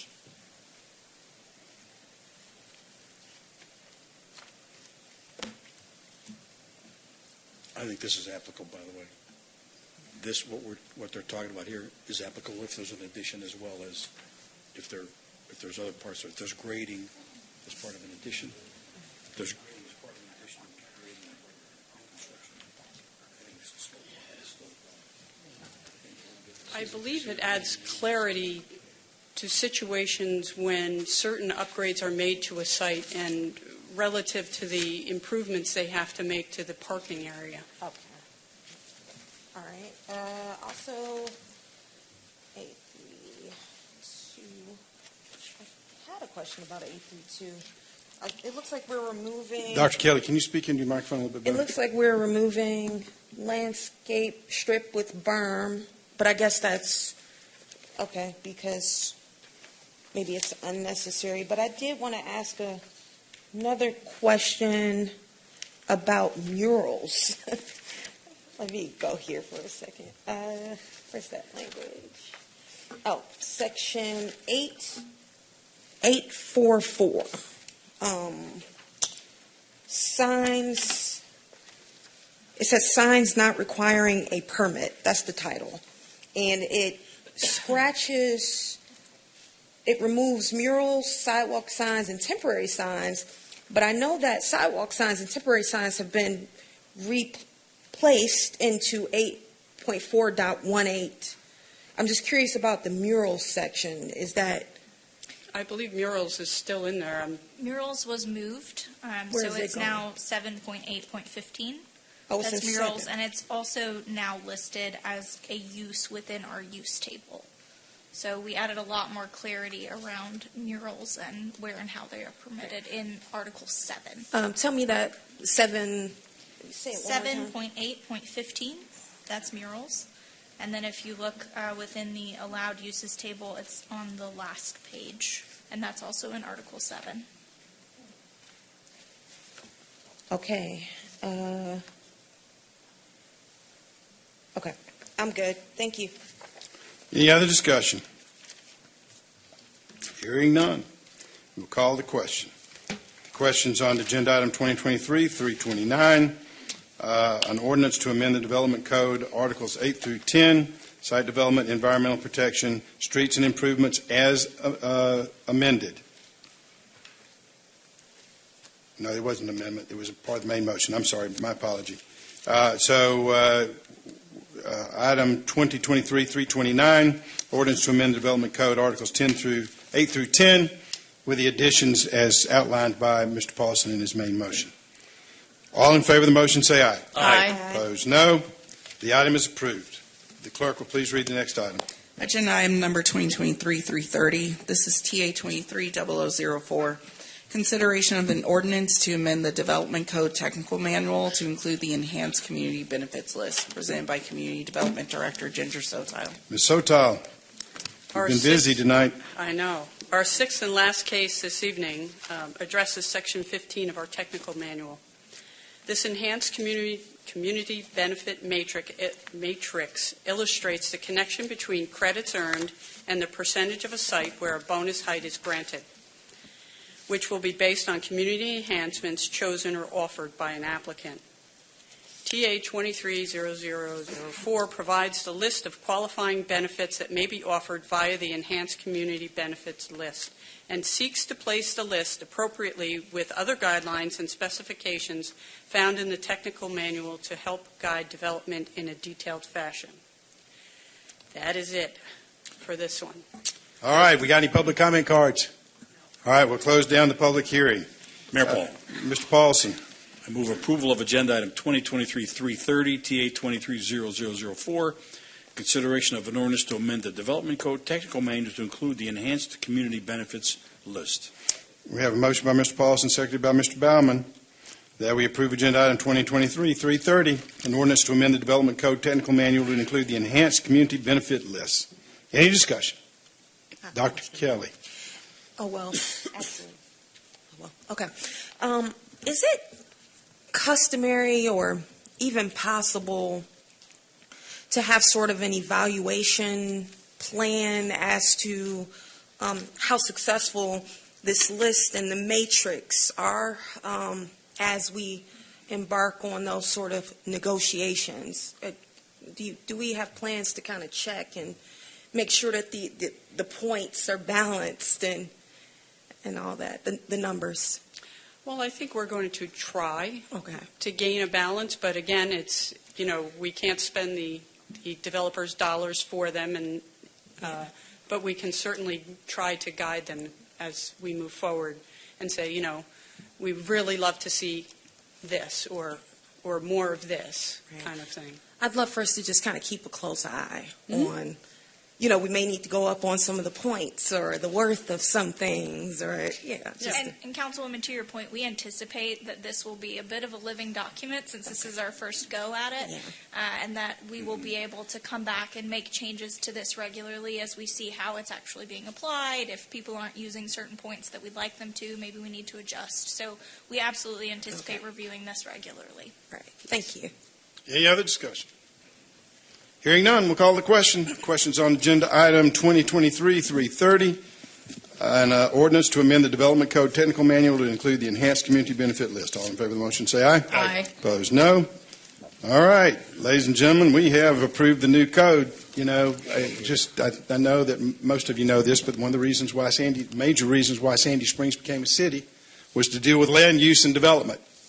And so this is the blueprint and the guidelines, and it deserved all the time that it got tonight. So thank council for wading through some very complex. Thanks to the community for weighing in. And it's always good to have robust debate. All right. Will the clerk please read the next item? Agenda item number 2023-331. This is consideration of approval of a resolution authorizing the city manager to execute contracts with Untitled 7 Architects LLC, Crescent View Engineering LLC, Blunt Construction Company, and Complete Demolition Services as it relates to the Abernathy Arts Center Improvements Project.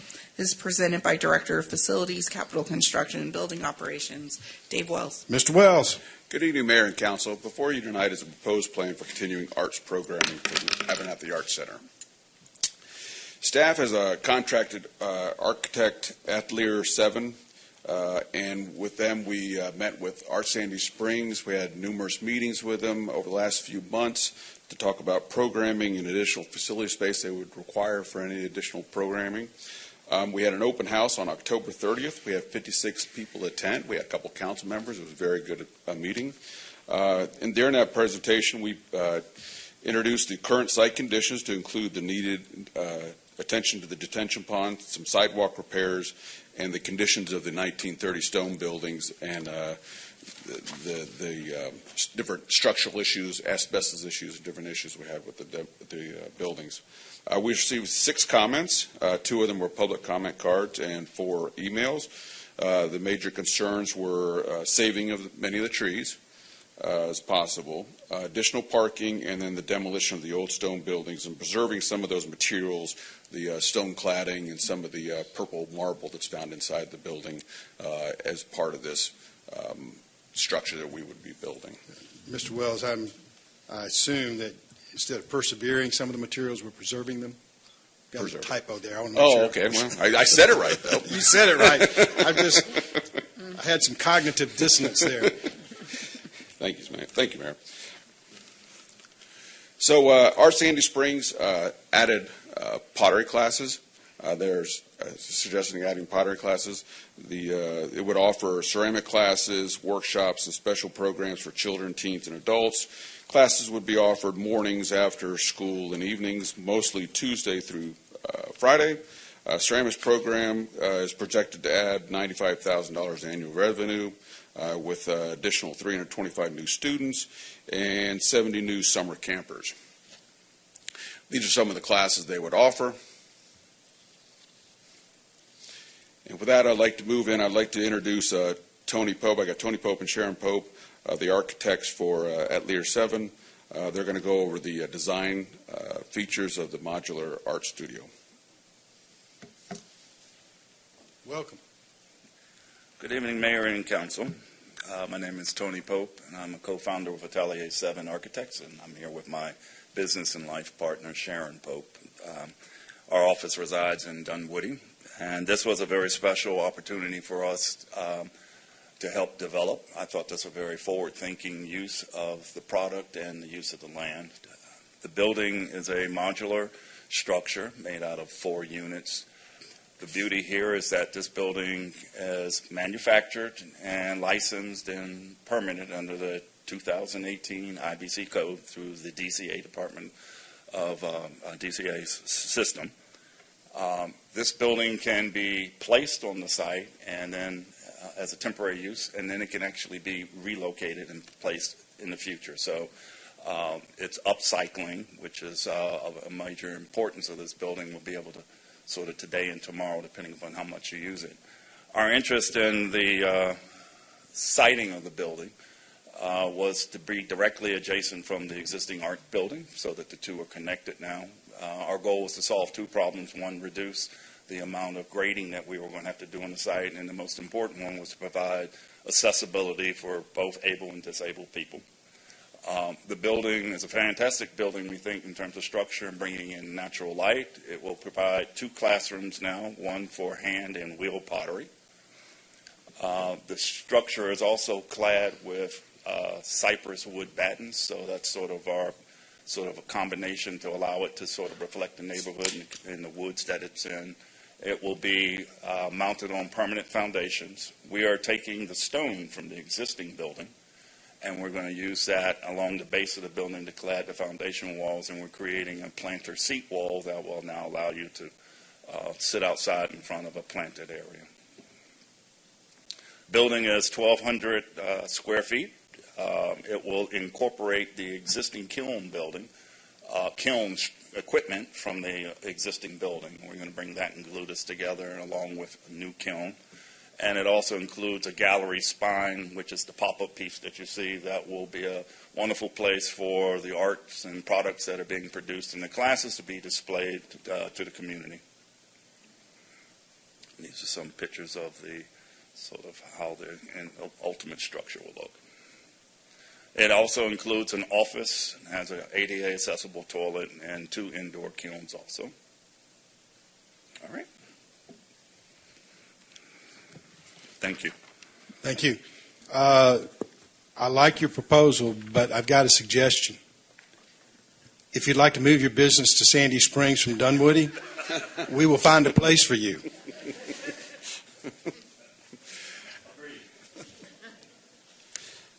Another thing we're doing, Mayor and Council, is Burdette Park. It's just southeast of Burdette Drive. It's a little pocket park. Currently, right now, Public Works is bidding that out.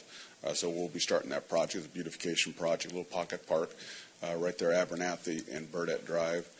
That'll be starting sometime here in late winter, early spring. So in January 2022, Council approved allocating $1 million to the Abernathy Arts Center site repairs and improvements project. There's currently $933,326 of remaining funds. Staff recommends that we utilize some of these funds for the following improvements. Design and order of the temporary modular art studio with Atelier 7 for $287,784. Civil prep for the modular art studio with Crescent View Engineering, that's $50,000. Clean out of the detention pond with Blunt Construction, $45,000. Demolition of deteriorated 1930 stone buildings, complete demolition services, $98,860. Repair damaged sidewalks and stairs and restriping parking spaces along Burdette Drive, Blunt, $25,000. And then contract an architect to design a master site plan for the future use of the site. That's to be determined who we would hire for that, and not to exceed $75,000. Total of $581,644, $17. Timetable for all of this. So if we've got authorization, we would go ahead and immediately start cleaning out the detention pond, demolition of the stone buildings, and that would set us up for repair of the sidewalks and striping of the roadway down on Burdette Drive. We'd hire this civil preparation for the Modular Arts Center, and then we would expect to have that building in place sometime in April of next year. The master site plan would come back to you sometime in the summertime with a master site plan design.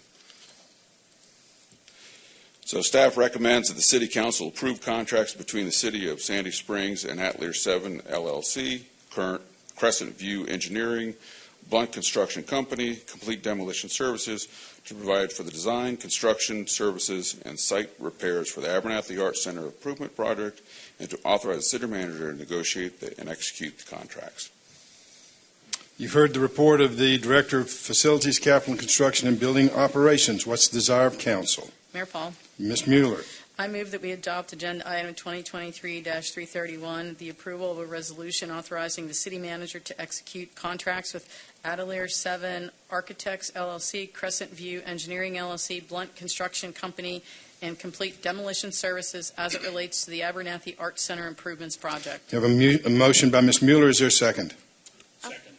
Been moved by Ms. Mueller, seconded by Mr. Paulson, that we approve agenda item 2023-331, a resolution authorizing the city manager to execute contracts with the listed contractors for the Abernathy Arts Center Improvement Project. Any discussion? Mayor Paul. Ms. Mueller. So, Dave, I did attend the open house. I think there were quite, like you said, 56 people. That was fantastic. A lot of people had questions on what does temporary mean. I mean, temporary can be 3 years. It can be 5 years. I don't know that we can specify time frame, but I do see that we had on the slide that was up prior, I don't know, it's a blank slide now, but the next step said that it was going to, we're going to start a plan, a master plan next June. So there's no time box. Like, how long can we expect that to take? We anticipate having the facility that we propose for you tonight for about 5 years. And during that time period, that will give us the time to conduct the master site plan process, get public feedback into what the desired future use is, and then have additional conversations with council about how to fund it, which will likely take us a few years to put money aside to be able to do an additional use or to completely change the use with something that is bigger on that site. All right, thank you. Any other discussion? Mayor Paul. Mr. Paulson. Dave, as you know from those buildings, there's some trees that are inexorably intertwined in those buildings. I didn't see a tree removal line item here. Is that part of the demolition of the building? You've rolled that in there? Yes, it is part of the demolition services. When we will be very cautious of what trees we remove from that site. We'll be working directly with our arborist to make sure we'll salvage as many trees as we can. Yeah, because some of them are right in the middle of those. So, well, okay, thank you. Any other discussion? Mr. DiGiulio.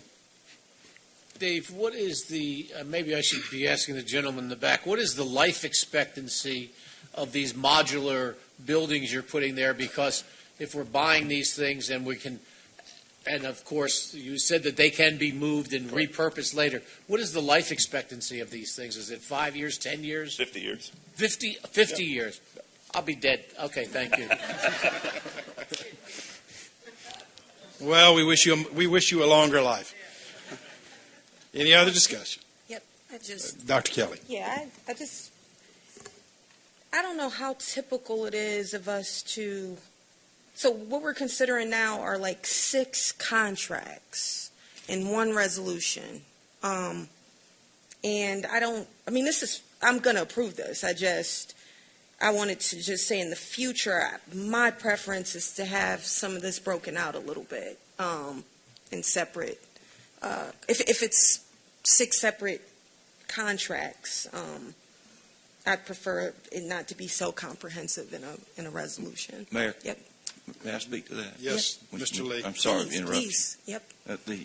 If you look at the numbers, most of these contracts, besides the first one, the big one, are within the spending capacity of the city manager. And because the staff has done such a job of getting all this lined up and ready to go, instead of bringing just the one for transparency's sake and for the acknowledgement to the public, put them all on the agenda for the council to see and review and pass on.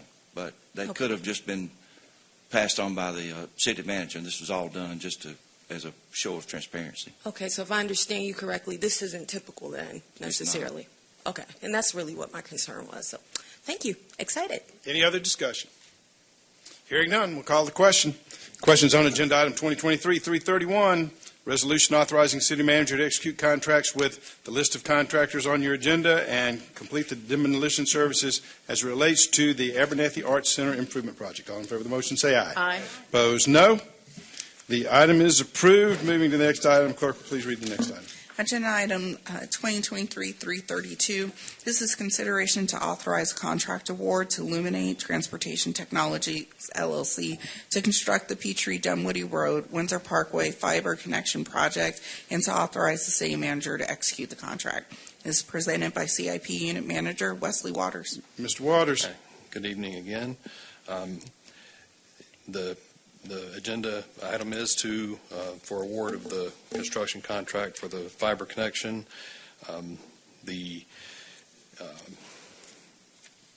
CIP staff put this out to bid for construction services one time and did not receive any bids, and we clarified the scope and reached out to vendors to let them know it would be out to rebid.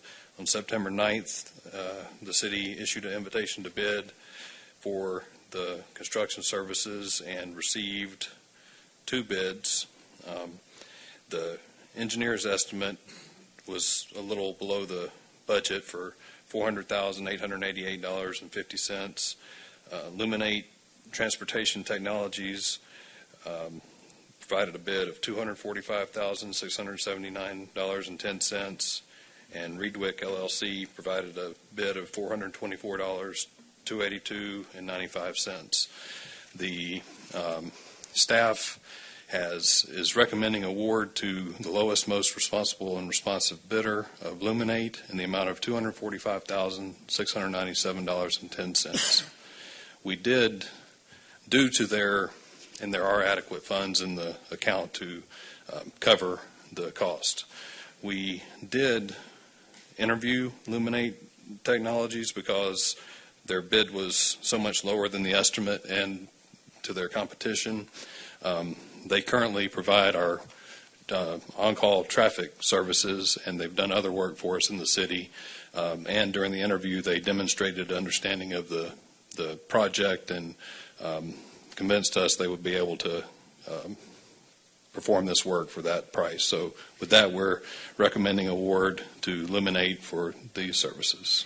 All right, you've heard the report of the CIP unit manager. What is the desire of council? Mr. Mayor, Mr. DiGiulio. I move approval of item 2023-332, contract award to Luna 8 Transportation Technologies LLC to construct Peachtree Dunwoody Road, Windsor Parkway Fiber Connection Project, and to authorize the city manager to execute the contract. Motion by Mr. DiGiulio. Do I hear a second? Been moved by Mr. DiGiulio, seconded by Ms. Rochelle, that we approve agenda item 2023-332, authorizing a contract award to Luminate Transportation Technologies for the Windsor Parkway Fiber Connection Project. Any discussion?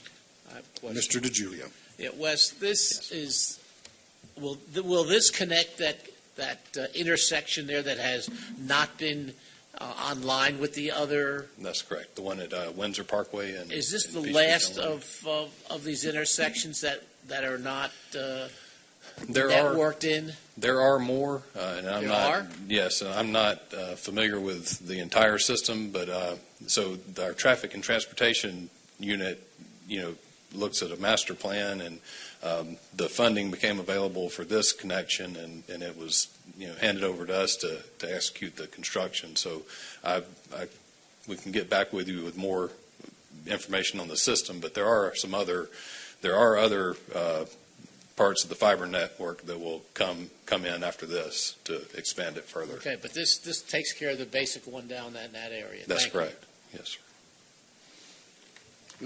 All right. Go ahead, Dr. Kelly. Yes, thank you. And I'm not sure if this will be for you or for Ms. Carlisle. The account T0069, which is for this project, will anything else be happening with this project that would come out of that? No, this should be the last work coming out of T69. The intersection at Peachtree, Dunwoody, and Windsor Parkway was also done within T69. It's been completed, and there's no further work anticipated. Thank you. Any other discussion? Hearing none, we'll call the question. The question is on agenda item 2023-332, authorizing contract award to Luminate Transportation Technologies for the Windsor Parkway Fiber Connection Project. All in favor of the motion, say aye. Aye. Opposed, no. The item is approved. The clerk will please read the next item. Agenda item number 2023-333. This is consideration to approve a contract award to Kimley Horn and Associates, Inc. for design services as it relates to the Lake Forest Drive at Allen Road intersection improvement project, and to authorize the city manager to execute the contract. Also presented by CIP Unit Manager Wesley Waters. Mr. Waters. Thank you. So the purpose of this project is to implement the intersection improvements to enhance operations and improve safety at Lake Forest and Allen Road. A traffic study and conceptual design for the intersection were completed by Kimley Horn in May of 2023, and subsequently they, along with city staff, had held a public information open house on September 21st of this year, 2023, to have to get more public input of the mini roundabout that is proposed at the intersection. You may recall that this intersection and Northwood at Lake Forest were studied together, and this mini roundabout was a preferred solution to help traffic operations in the area and safety. So the staff, since Kimley Horn had done the previous work on the project, and we have an on-call contract with them for traffic study or traffic services, we requested a quote from Kimley Horn, and they provided a quote in the amount of $265,491, $1,491, and that's in line with the city staff estimate of $250,000 that was budgeted for the project. You can see in the list, on the next page, there's the items that make up that cost estimate. There's a wall foundation investigation that's optional and some miscellaneous services. So it's anticipated that we could possibly not spend up to the entire $260,000 anyway. So upon review of Kimley Horn's proposal and everything that it entailed, city staff recommends that the contract award be made to Kimley Horn in the amount of $265,491. And again, due to their demonstrated understanding of the scope and their previous work on the project. You have heard the report of the CIP unit manager. What's the desire of council? Mayor Paul, Ms. Mueller. I move that we adopt agenda item 2023-333 for the approval of a contract award to Kimley Horn and Associates Incorporated for design services as it relates to the Lake Forest Drive at Allen Road intersection improvement project, and to authorize the city manager to execute the contract. We have a motion by Ms. Mueller. Is there a second? Second. Seconded by Ms. Rochelle. Yeah. Yeah. She's closer. Sound travels. So we have a motion by Ms. Mueller, seconded by Ms. Rochelle, that we approve agenda item 2023-333, approving a contract award to Kimley Horn Associates for the design of the Lake Forest Drive and Allen Road intersection improvement project. Any discussion? Dr. Kelly. So I just want to be clear, Mr. Waters. So we do not have to put this particular item out to bid because there's a familiarity and a past performance? Is that sort of how it? That's a portion of it, but the main reason is we have an on-call contract with the that's what gets with us. the vendor, and so that contract was out for qualifications and solicited to the public. That's the reason. Thank you very much. Ms. Rochelle, then Mr. DeJulia. We have a mini roundabout in our neighborhood, and I saw this morning a bus just really having a hard time getting around it. Right. This is right near Lake Forest Elementary. I mean, we're going to make sure that it's wide enough for a bus to easily get around instead of going over the. That's correct, and there are, there's a couple of considerations. I think one is maybe a more modern geometry of a mini roundabout will provide better access, and then the other thing is I don't think we're going to be allowed to put vegetation in the middle. It'll be limited, so it'll be basically, there'll be a fail-safe to provide room for, short circuits for larger vehicles, but the design will validate, further that larger vehicles will be able to make it through. Because I just want to make sure that the whole idea is to keep traffic moving, and this bus took right. A good minute probably to go around it. So we will address that with the designer and make sure that's something to be considered. Thank you.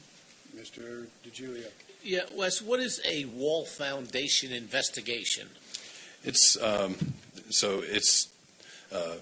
soil borings and to check the soil conditions where a wall will be placed. So in this case, Allen Road, where it tees into Lake Forest, to make the area more flat, right now it comes in at a pretty good angle. There need to be a wall on the park side and on the home side through there on Allen Road, and where that wall will go to make sure the soil can hold it up, the foundation area has to undergo the investigation. Mr. Baumann. Wesley, where are we on, what's the plan for Northwood? Can you remind me the plan for Northwood, the intersection? Is that a stop sign that's going to come in, and when does that happen? I'm not fully aware of any plans. I know there was a plan to cut back the vegetation as a first step, and that's been done. I have to get back. Can somebody get back to me? Yes, sir. Thank you. Any other discussion? Hearing none, we'll call the question. Questions on agenda item 2023-334. 23-333, approving the contract award to Kimley Horn for design services related to Lake Forest Drive at Allen Road intersection improvement. All in favor of the motion, say aye. Aye. Opposed, no. The item is approved. The clerk will please read the next item. Agenda item number 2023-334. This is consideration to approve a contract award to Kimley Horn Associates, Inc. for design services as it relates to the Peachtree Dunwoody Bike Pedestrian Trail Last Mile Connectivity Project, and to authorize city manager to execute the contract, presented by T-SPLOST Program Manager Alan Johnson. Mr. Johnson. Good evening, Mayor and Council. This is our last T-SPLOST 1 design project. It is the multi-use path from Hammond to Mount Vernon. It is a joint project with PCID. It took us a while to get the agreement going, so that's what this is all about. The project is, we suggest that, recommend that Kimley Horn and Associates be selected. What this project does is a multi-use path with some landscape buffer. It goes from Hammond to Mount Vernon. It will also tie into the Peachtree Dunwoody Lake Hearn Connectivity Improvement Project down by the hospitals, and also into the Mount Vernon Corridor Project that will eventually tie to City Hall, and will also tie into Path 400. So it's one of the last connections. And so what we did was we issued a request for proposals in September of 23, and this took into account survey and concept designs, design development, utility coordination, right-of-way acquisition design, final design services, public involvement, and post-design services. We got submissions on October 27th and did a review. We got 7 proposals, and the criteria for the proposals included project management team lead experience, project consultant experience, resources of the consultants, the technical approach and schedule, and the fee proposal. And based on the evaluation, Kimley Horn got the highest score, and so the evaluation committee believes that the response submitted by Kimley Horn is the best interest of the city, and recommends contract award to Kimley Horn for the project design services in the amount of $453,745.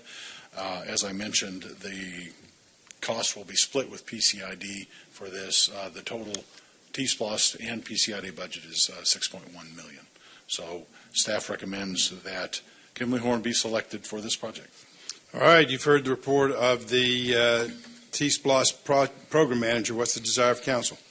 Mayor Paul, Ms. Mueller. I move that we adopt agenda item 2023-334 to approve the contract award to Kimley Horn Associates, Inc. for design services as it relates to the Peachtree Dunwoody Bike/Pedestrian Trail Last Mile Connectivity Project, and to authorize the city manager to execute the contract. A motion by Ms. Mueller. Is there a second? And moved by Mr. Mueller, seconded by, was that Mr. DiGiulio? That we approve agenda item 2023-334, a contract with Kimley Horn Associates for design services related to Peachtree Dunwoody Bike Pedestrian Trail. Any discussion? Hearing none, we'll call the question. The question is on agenda item 2023-334, awarding a contract to Kimley Horn Associates for the design services related to the Peachtree Dunwoody Bike Pedestrian Trail project. All in favor of the motion, say aye. Aye. Opposed, no. The item is approved. The clerk will please read the next item. Agenda item number 2023-335. This is consideration to authorize a Georgia Power Company utility relocation agreement for utility relocation as it relates to the Spalding Drive at Pitts Road intersection improvement project, and authorizing the city manager to execute the agreement. Also presented by T-SPLOST Program Manager Alan Johnson. Mr. Johnson. This evening, we are bringing to you the agreement with Georgia Power Company for some utility relocation work associated with TS 111, which is Spalding at Pitts, the intersection that's under construction now. There is some guy wires that were on private property. Normally, utility work for intersection improvements are covered under a franchise agreement, but we do have to pay because they have to move some guy wires that were already on private property farther away for some storm drainage work that we've got to do. That amount is of that work is $9,741. There are adequate funds within the project to cover this, and staff recommends that we enter into this agreement with Georgia Power. All right, you've heard the report of the T-Splosh Program Manager. What's the desire of council? Mayor Paul, Mr. Paulson. move approval of agenda item 2023-335, authorize a Georgia Power Company utility relocation agreement for utility relocation as it relates to the Spalding Drive at Pitts Road intersection improvement project, and authorizing city manager to execute the same. I have a motion by Mr. Paulson. Is there a second? Been moved by Mr. Paulson, seconded by Mr. Rochelle, that we approve agenda item 2023-335, a contract with Georgia Power Company for utility relocations related to Spalding Drive and Pitts Road intersection improvement. Any discussion? Hearing none, we'll call the question. The question's on agenda item 2023-335, authorizing the Georgia Power utility relocation agreement relating to the Spalding Drive at Pitts Road intersection. All in favor of the motion, say aye. Aye. Opposed, no. The item is approved. The clerk will please read the next item. Agenda item number 2023-336. This is consideration to approve a contract award to Vertical Earth, Inc. for construction services for the Roswell Road at Dalrymple Road intersection improvements project, and to authorize the city manager to execute the contract.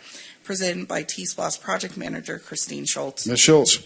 Good evening, Mayor and Council. Before you tonight is a construction contract for the Roswell Road at Dalrymple Road intersection improvement project. This is a T-Splosh funded project. The work will widen Dalrymple Road on the west leg of the intersection by installing retaining walls to add an additional northbound left turn lane. Also included in this construction scope of work are sidewalks, drainage improvements, and traffic signal upgrades at the intersection. The construction budget is $2.67 million. On September 20th, the city issued an invitation to bid to get qualified contractors to perform construction services for the project. A pre-bid meeting was held on October 5th, and 4 bids were received by the October 25th, 2023 deadline. City staff reviewed the 4 bids that were received, and upon review of the responses, city staff recommends that the award be made to the lowest responsible and responsive bid from Vertical Earth in the amount of $2,032,522.29. All right, you've heard the report of the T-Splosh Project Manager. What's the desire of council? Mayor Paul, Dr. Kelly. I'll move approval of agenda item 2023-336, a contract award to Vertical Earth for the construction services for the Roswell Road, Dalrymple Road intersection improvements project, and to authorize the city manager to execute the contract. Motion by Dr. Kelly. Is there a second? Second. Who is that? Second. Ms. Rochelle. We have a motion second to approve agenda item 2023-336, a contract award to Vertical Earth for services on Roswell Road at Dalrymple Road intersection improvement. Any discussion? Ms. Rochelle. I don't know. Have we already bought all the right-of-way for this project? No. Okay. And once we start the project, do you think that this would probably be done in the summertime when school's out, or we haven't gotten that far yet? We have title to all the property necessary to do the project. We just haven't negotiated the price of the Chevron station yet. Right. But the city has possession of the property. Any other discussion? I was going to. Yeah. Yep. So to add on to that, the construction duration is 9 months. We are looking to start it as soon as possible, so January, February time frame. So 9 months from that. So Will the September, intersection October. be closed? Will it be closed for a time, or how will we? There will be intermittent lane closures during the day, but we will maintain traffic through the area. Thank you. Any other discussion? Hearing none, we'll call the question. The question's on agenda item 2023-336, a contract award to Vertical Earth for construction of the Roswell Road at Dalrymple Road intersection improvement project. All in favor of the motion, say aye. Aye. Opposed, no.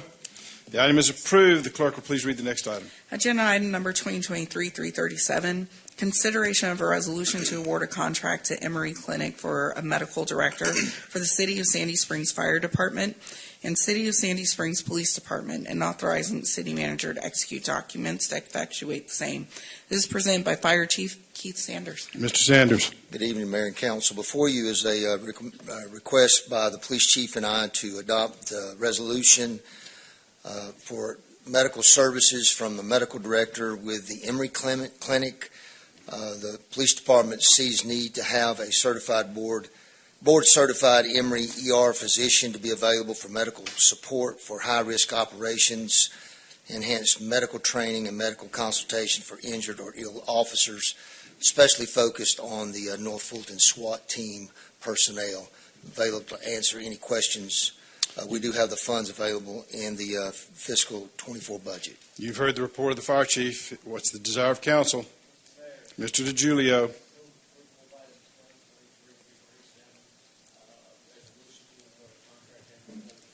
Director of the City of Sandy Springs Fire Department and the City of Sandy Springs Police Department, and authorize the city manager to execute documents to effectuate the same. We have a motion by Mr. DiGiulio. Is there a second? Second. Been moved by Mr. DiGiulio, seconded by Mr. Paulson, that we approve agenda item 2023-337, a resolution awarding a contract to Emory Clinic for a medical director for the City of Sandy Springs. Any discussion? I have a question. Mr. DiGiulio. Have we had this position before? Because it seems like years ago we had some medical staff from Emory. Remember that, Rusty, when we had some medical staff? Well, when we started. We still do. We have Dr. Isakoff, who is focused exclusively over the EMS portion of the fire department and medical direction that authorizes our paramedics and our EMT. They operate under that umbrella that gives them the protocols and the authorization to use their skills and intervention out on the scene. We still have that. Specific to the SWAT team, we do not have a physician that works with them in the training, but yet deploys with them also in high-risk operations, and this would give them the opportunity. We had to have a separate contract with them to have that type of service. Okay, thank you. Dr. Kelly. The memo says $18,000 per year. I guess what I was wondering is, does this kind of contract, do you negotiate it every year, or will it automatic? I mean, how does it work? I will have to get back with you on that. Okay. It is we don't have a reoccurring contract that we will do with them. There's no escalator in there as well. Okay. But I will get back with you more specific that information. But the $18,000 would cover this, or the not to exceed $18,000 would at least cover. That's correct. But he also has a stipend that he can bring receipts that go above and beyond this for gas and any expenses that he may have. This is just exclusively for his time that he will spend with the team. Okay. Thank you. Any other discussion? Hearing none, we'll call the question. The question is on agenda item 2023-337, resolution awarding a contract to Emory Clinic for medical director for the City of Sandy Springs. All in favor of the motion say aye. Aye. Opposed, no. The item is approved. We had, removed one item from the consent agenda to the regular calendar, and that was agenda item 2023-320. The clerk will please read that item. This is consideration of a resolution to accept a Colonial Pipeline Company encroachment agreement with the Colonial Pipeline Company for property lying in land lots 23, 24, 30, and 31 in the 17th District, Fulton County, Georgia. Kristen Byer-Smith, Assistant City Manager, will present. All right. Yeah, it was. It says Mike Perry. Yep, that was the one that was pulled off the consent and placed on the regular calendar. All right, Ms. Byer-Smith. Good evening, Mayor and Council. The item before you this evening is a resolution to accept an encroachment agreement with the Colonial Pipeline Company for construction of future trail segment 2E. Staff are working to get this project shovel-ready, and we've applied for a Georgia Outdoor Stewardship Program grant for this segment. I'm happy to answer any questions you have about it. All right, you've heard the report of the Assistant City Manager. What's the desire of council? Mayor Paul. Ms. Rochelle. I move that we approve agenda item 2023-320, a resolution to accept a Colonial Pipeline Company encroachment agreement with the Colonial Pipeline Company. I have a motion by Ms. Rochelle. Is there a second? Second. Been moved by Ms. Rochelle, seconded by Mr. Baumann. Nope. Oh, DiGiulio. Okay. I'll explain my behavior later. Yes. Mr. DiGiulio. I have a legitimate reason for my problems tonight. Besides the fact that you can't hear? No, they're deeper problems, and I'll explain them. All right, we have a motion by Ms. Ms. Rochelle, seconded by Mr. DiGiulio, that we approve agenda item 2023-320, resolution accepting Colonial Pipeline Company encroachment agreement. Any discussion? I have a couple of questions. Kelly. On the contract, I don't know if we can pull that up. I'm curious about numbers or items 25 and 27. Are we able to get that pulled up? Or? So item 25 this is their standard, so not all of these items are going to apply to our specific project. Does 25 apply? No. Okay. And just out of curiosity, what's our... So when you work with these larger utility companies, they typically have a sort of standard, and some things apply and some things don't, and you work with them throughout the process to... This actually matches the agreement that we have for Segment 2A.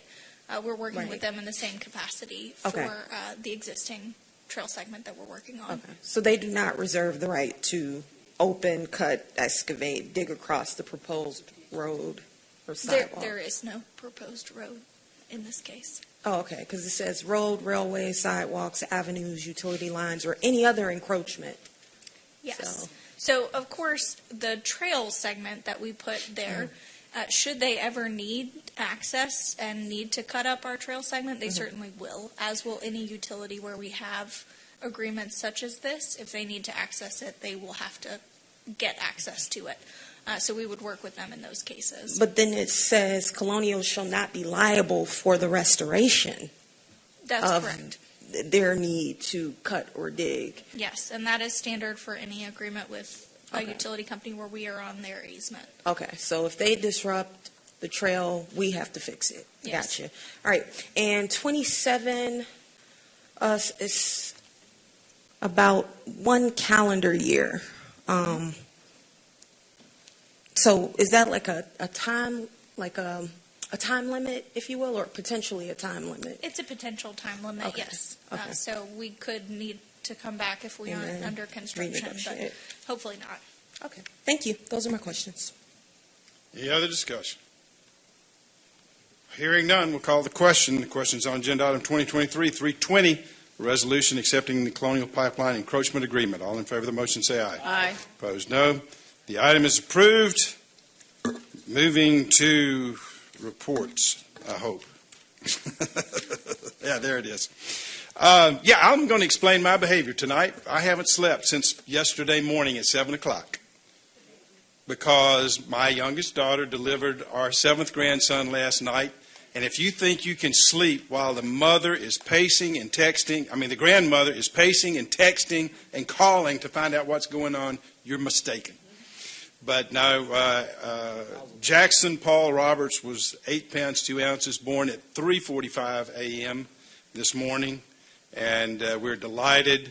I got to the hospital before Granny did, and got to hold him before she did. That's the first time in 7 that's ever happened. Will we see him at the parade next year? Yes, we'll see him at the parade next year. We'll have a car full of grandsons at that point. So I haven't slept. And you should see these notes I'm reading. I can't even read them myself. I'm having all kinds of issues tonight, so there is a legitimate reason. I am going home and go to bed as soon as this is over with, and we're about to be done. A couple of quick things. We had the Metropolitan Atlanta Mayor's meeting this week, and I attended. I'm the vice chairman. And most of the mayors of Atlanta, including the mayor of Atlanta, were there, and the metropolitan Atlanta area. We spent a lot of time talking about housing and the challenges of housing. We had some great reports by the Atlanta Regional Commission data analyst talking about the challenges of housing. And at some point, I would like for him to come out and make that same presentation here. Because I know housing continues to be a real challenge for all communities, and it's not just Sandy Springs, it's not just Metro Atlanta. This is a national problem that we're facing on affordability and access. So I'd like to be able to bring council up to speed. The Sparkle Parade. I want to thank all the staff that was involved in that. That was phenomenal. People have been raving about the parade and all the festivities around it. The music, the ice skating rink, the whole thing was just phenomenal. We were talking, I don't think I have seen so many small kids at the event. And that's why we do this, is to help bring the kids and families together. And it was a great, phenomenal event. And I want to thank the staff, Anna Nicholas, Bill Haggett, and everybody else that was involved, police department, fire department, who provided security and made sure that everybody was operating safe. It was a great team project, and so I want to thank you. We had an event here last night, and continuing some of the meetings for the community here. And again, the police department, fire department did a phenomenal job providing security. We had some protesters, but everything was peaceful and everything was safe and done securely. And as usual, our first responders did a phenomenal job, and I want to appreciate them. And then finally, as occurred in this room last night, there was a lot of conversation about a young woman locally, a member of the Israeli Defense Force, who was unfortunately killed by a terrorist on duty in Jerusalem, Rose Lubin. She has a lot of, while she grew up in Dunwoody, she got a lot of family in Sandy Springs, the Halpin family. One of her uncles and aunts are literally neighbors of mine just right around the corner. They've got a memorial service for her at the Marcus Center in Dunwoody tomorrow. I will be there representing the city, and I was invited, and I'm honored to go honor a local soldier who gave the full measure of sacrifice and died doing what she really cared about and where she wanted to be. So I'll be representing us there. That's it for me. Anybody else? All right. Got any financials? Make them quick, because too many statistics are going to put me out. Okay, this is the review of the September 2023 unaudited financials. We are at 25% of the fiscal year. Revenues are at 10.04%, and expenditures are at 15.74% of the budget. Pages 4 through 6 provides a trend of interest earned from Georgia Fund 1 and Truist for fiscal years 23 and 24, or through September 24. We are 3 months into the fiscal year. The revenues are as expected for the first quarter. We've received a small amount of property taxes, with the largest portion being received in November. We'll begin reporting franchise fees in October, in the October's report, as these are quarterly remittances. As of this report date, expenditures are light as expected in the first quarter of the fiscal year and aligning with the budget. That concludes the report for September. Thank you, Ms. Carlisle. Are there any questions about the financials? I do need to make one clarification, because Andrea Settles will tell my wife what I said, and all of what I said about her was untrue. She wasn't even there last night. She was over at Emily's house taking care of William. I just couldn't sleep because I wasn't sure what was going on, and my phone kept going off. But no, Jan didn't keep me awake. It was my own agony and on issues worrying about your baby girl. All right, Mr. DiGiulio, we have a motion to adjourn. Is there a second? All right, all in favor of the motion say aye. Aye. Opposed, no. We are adjourned. This was a long one.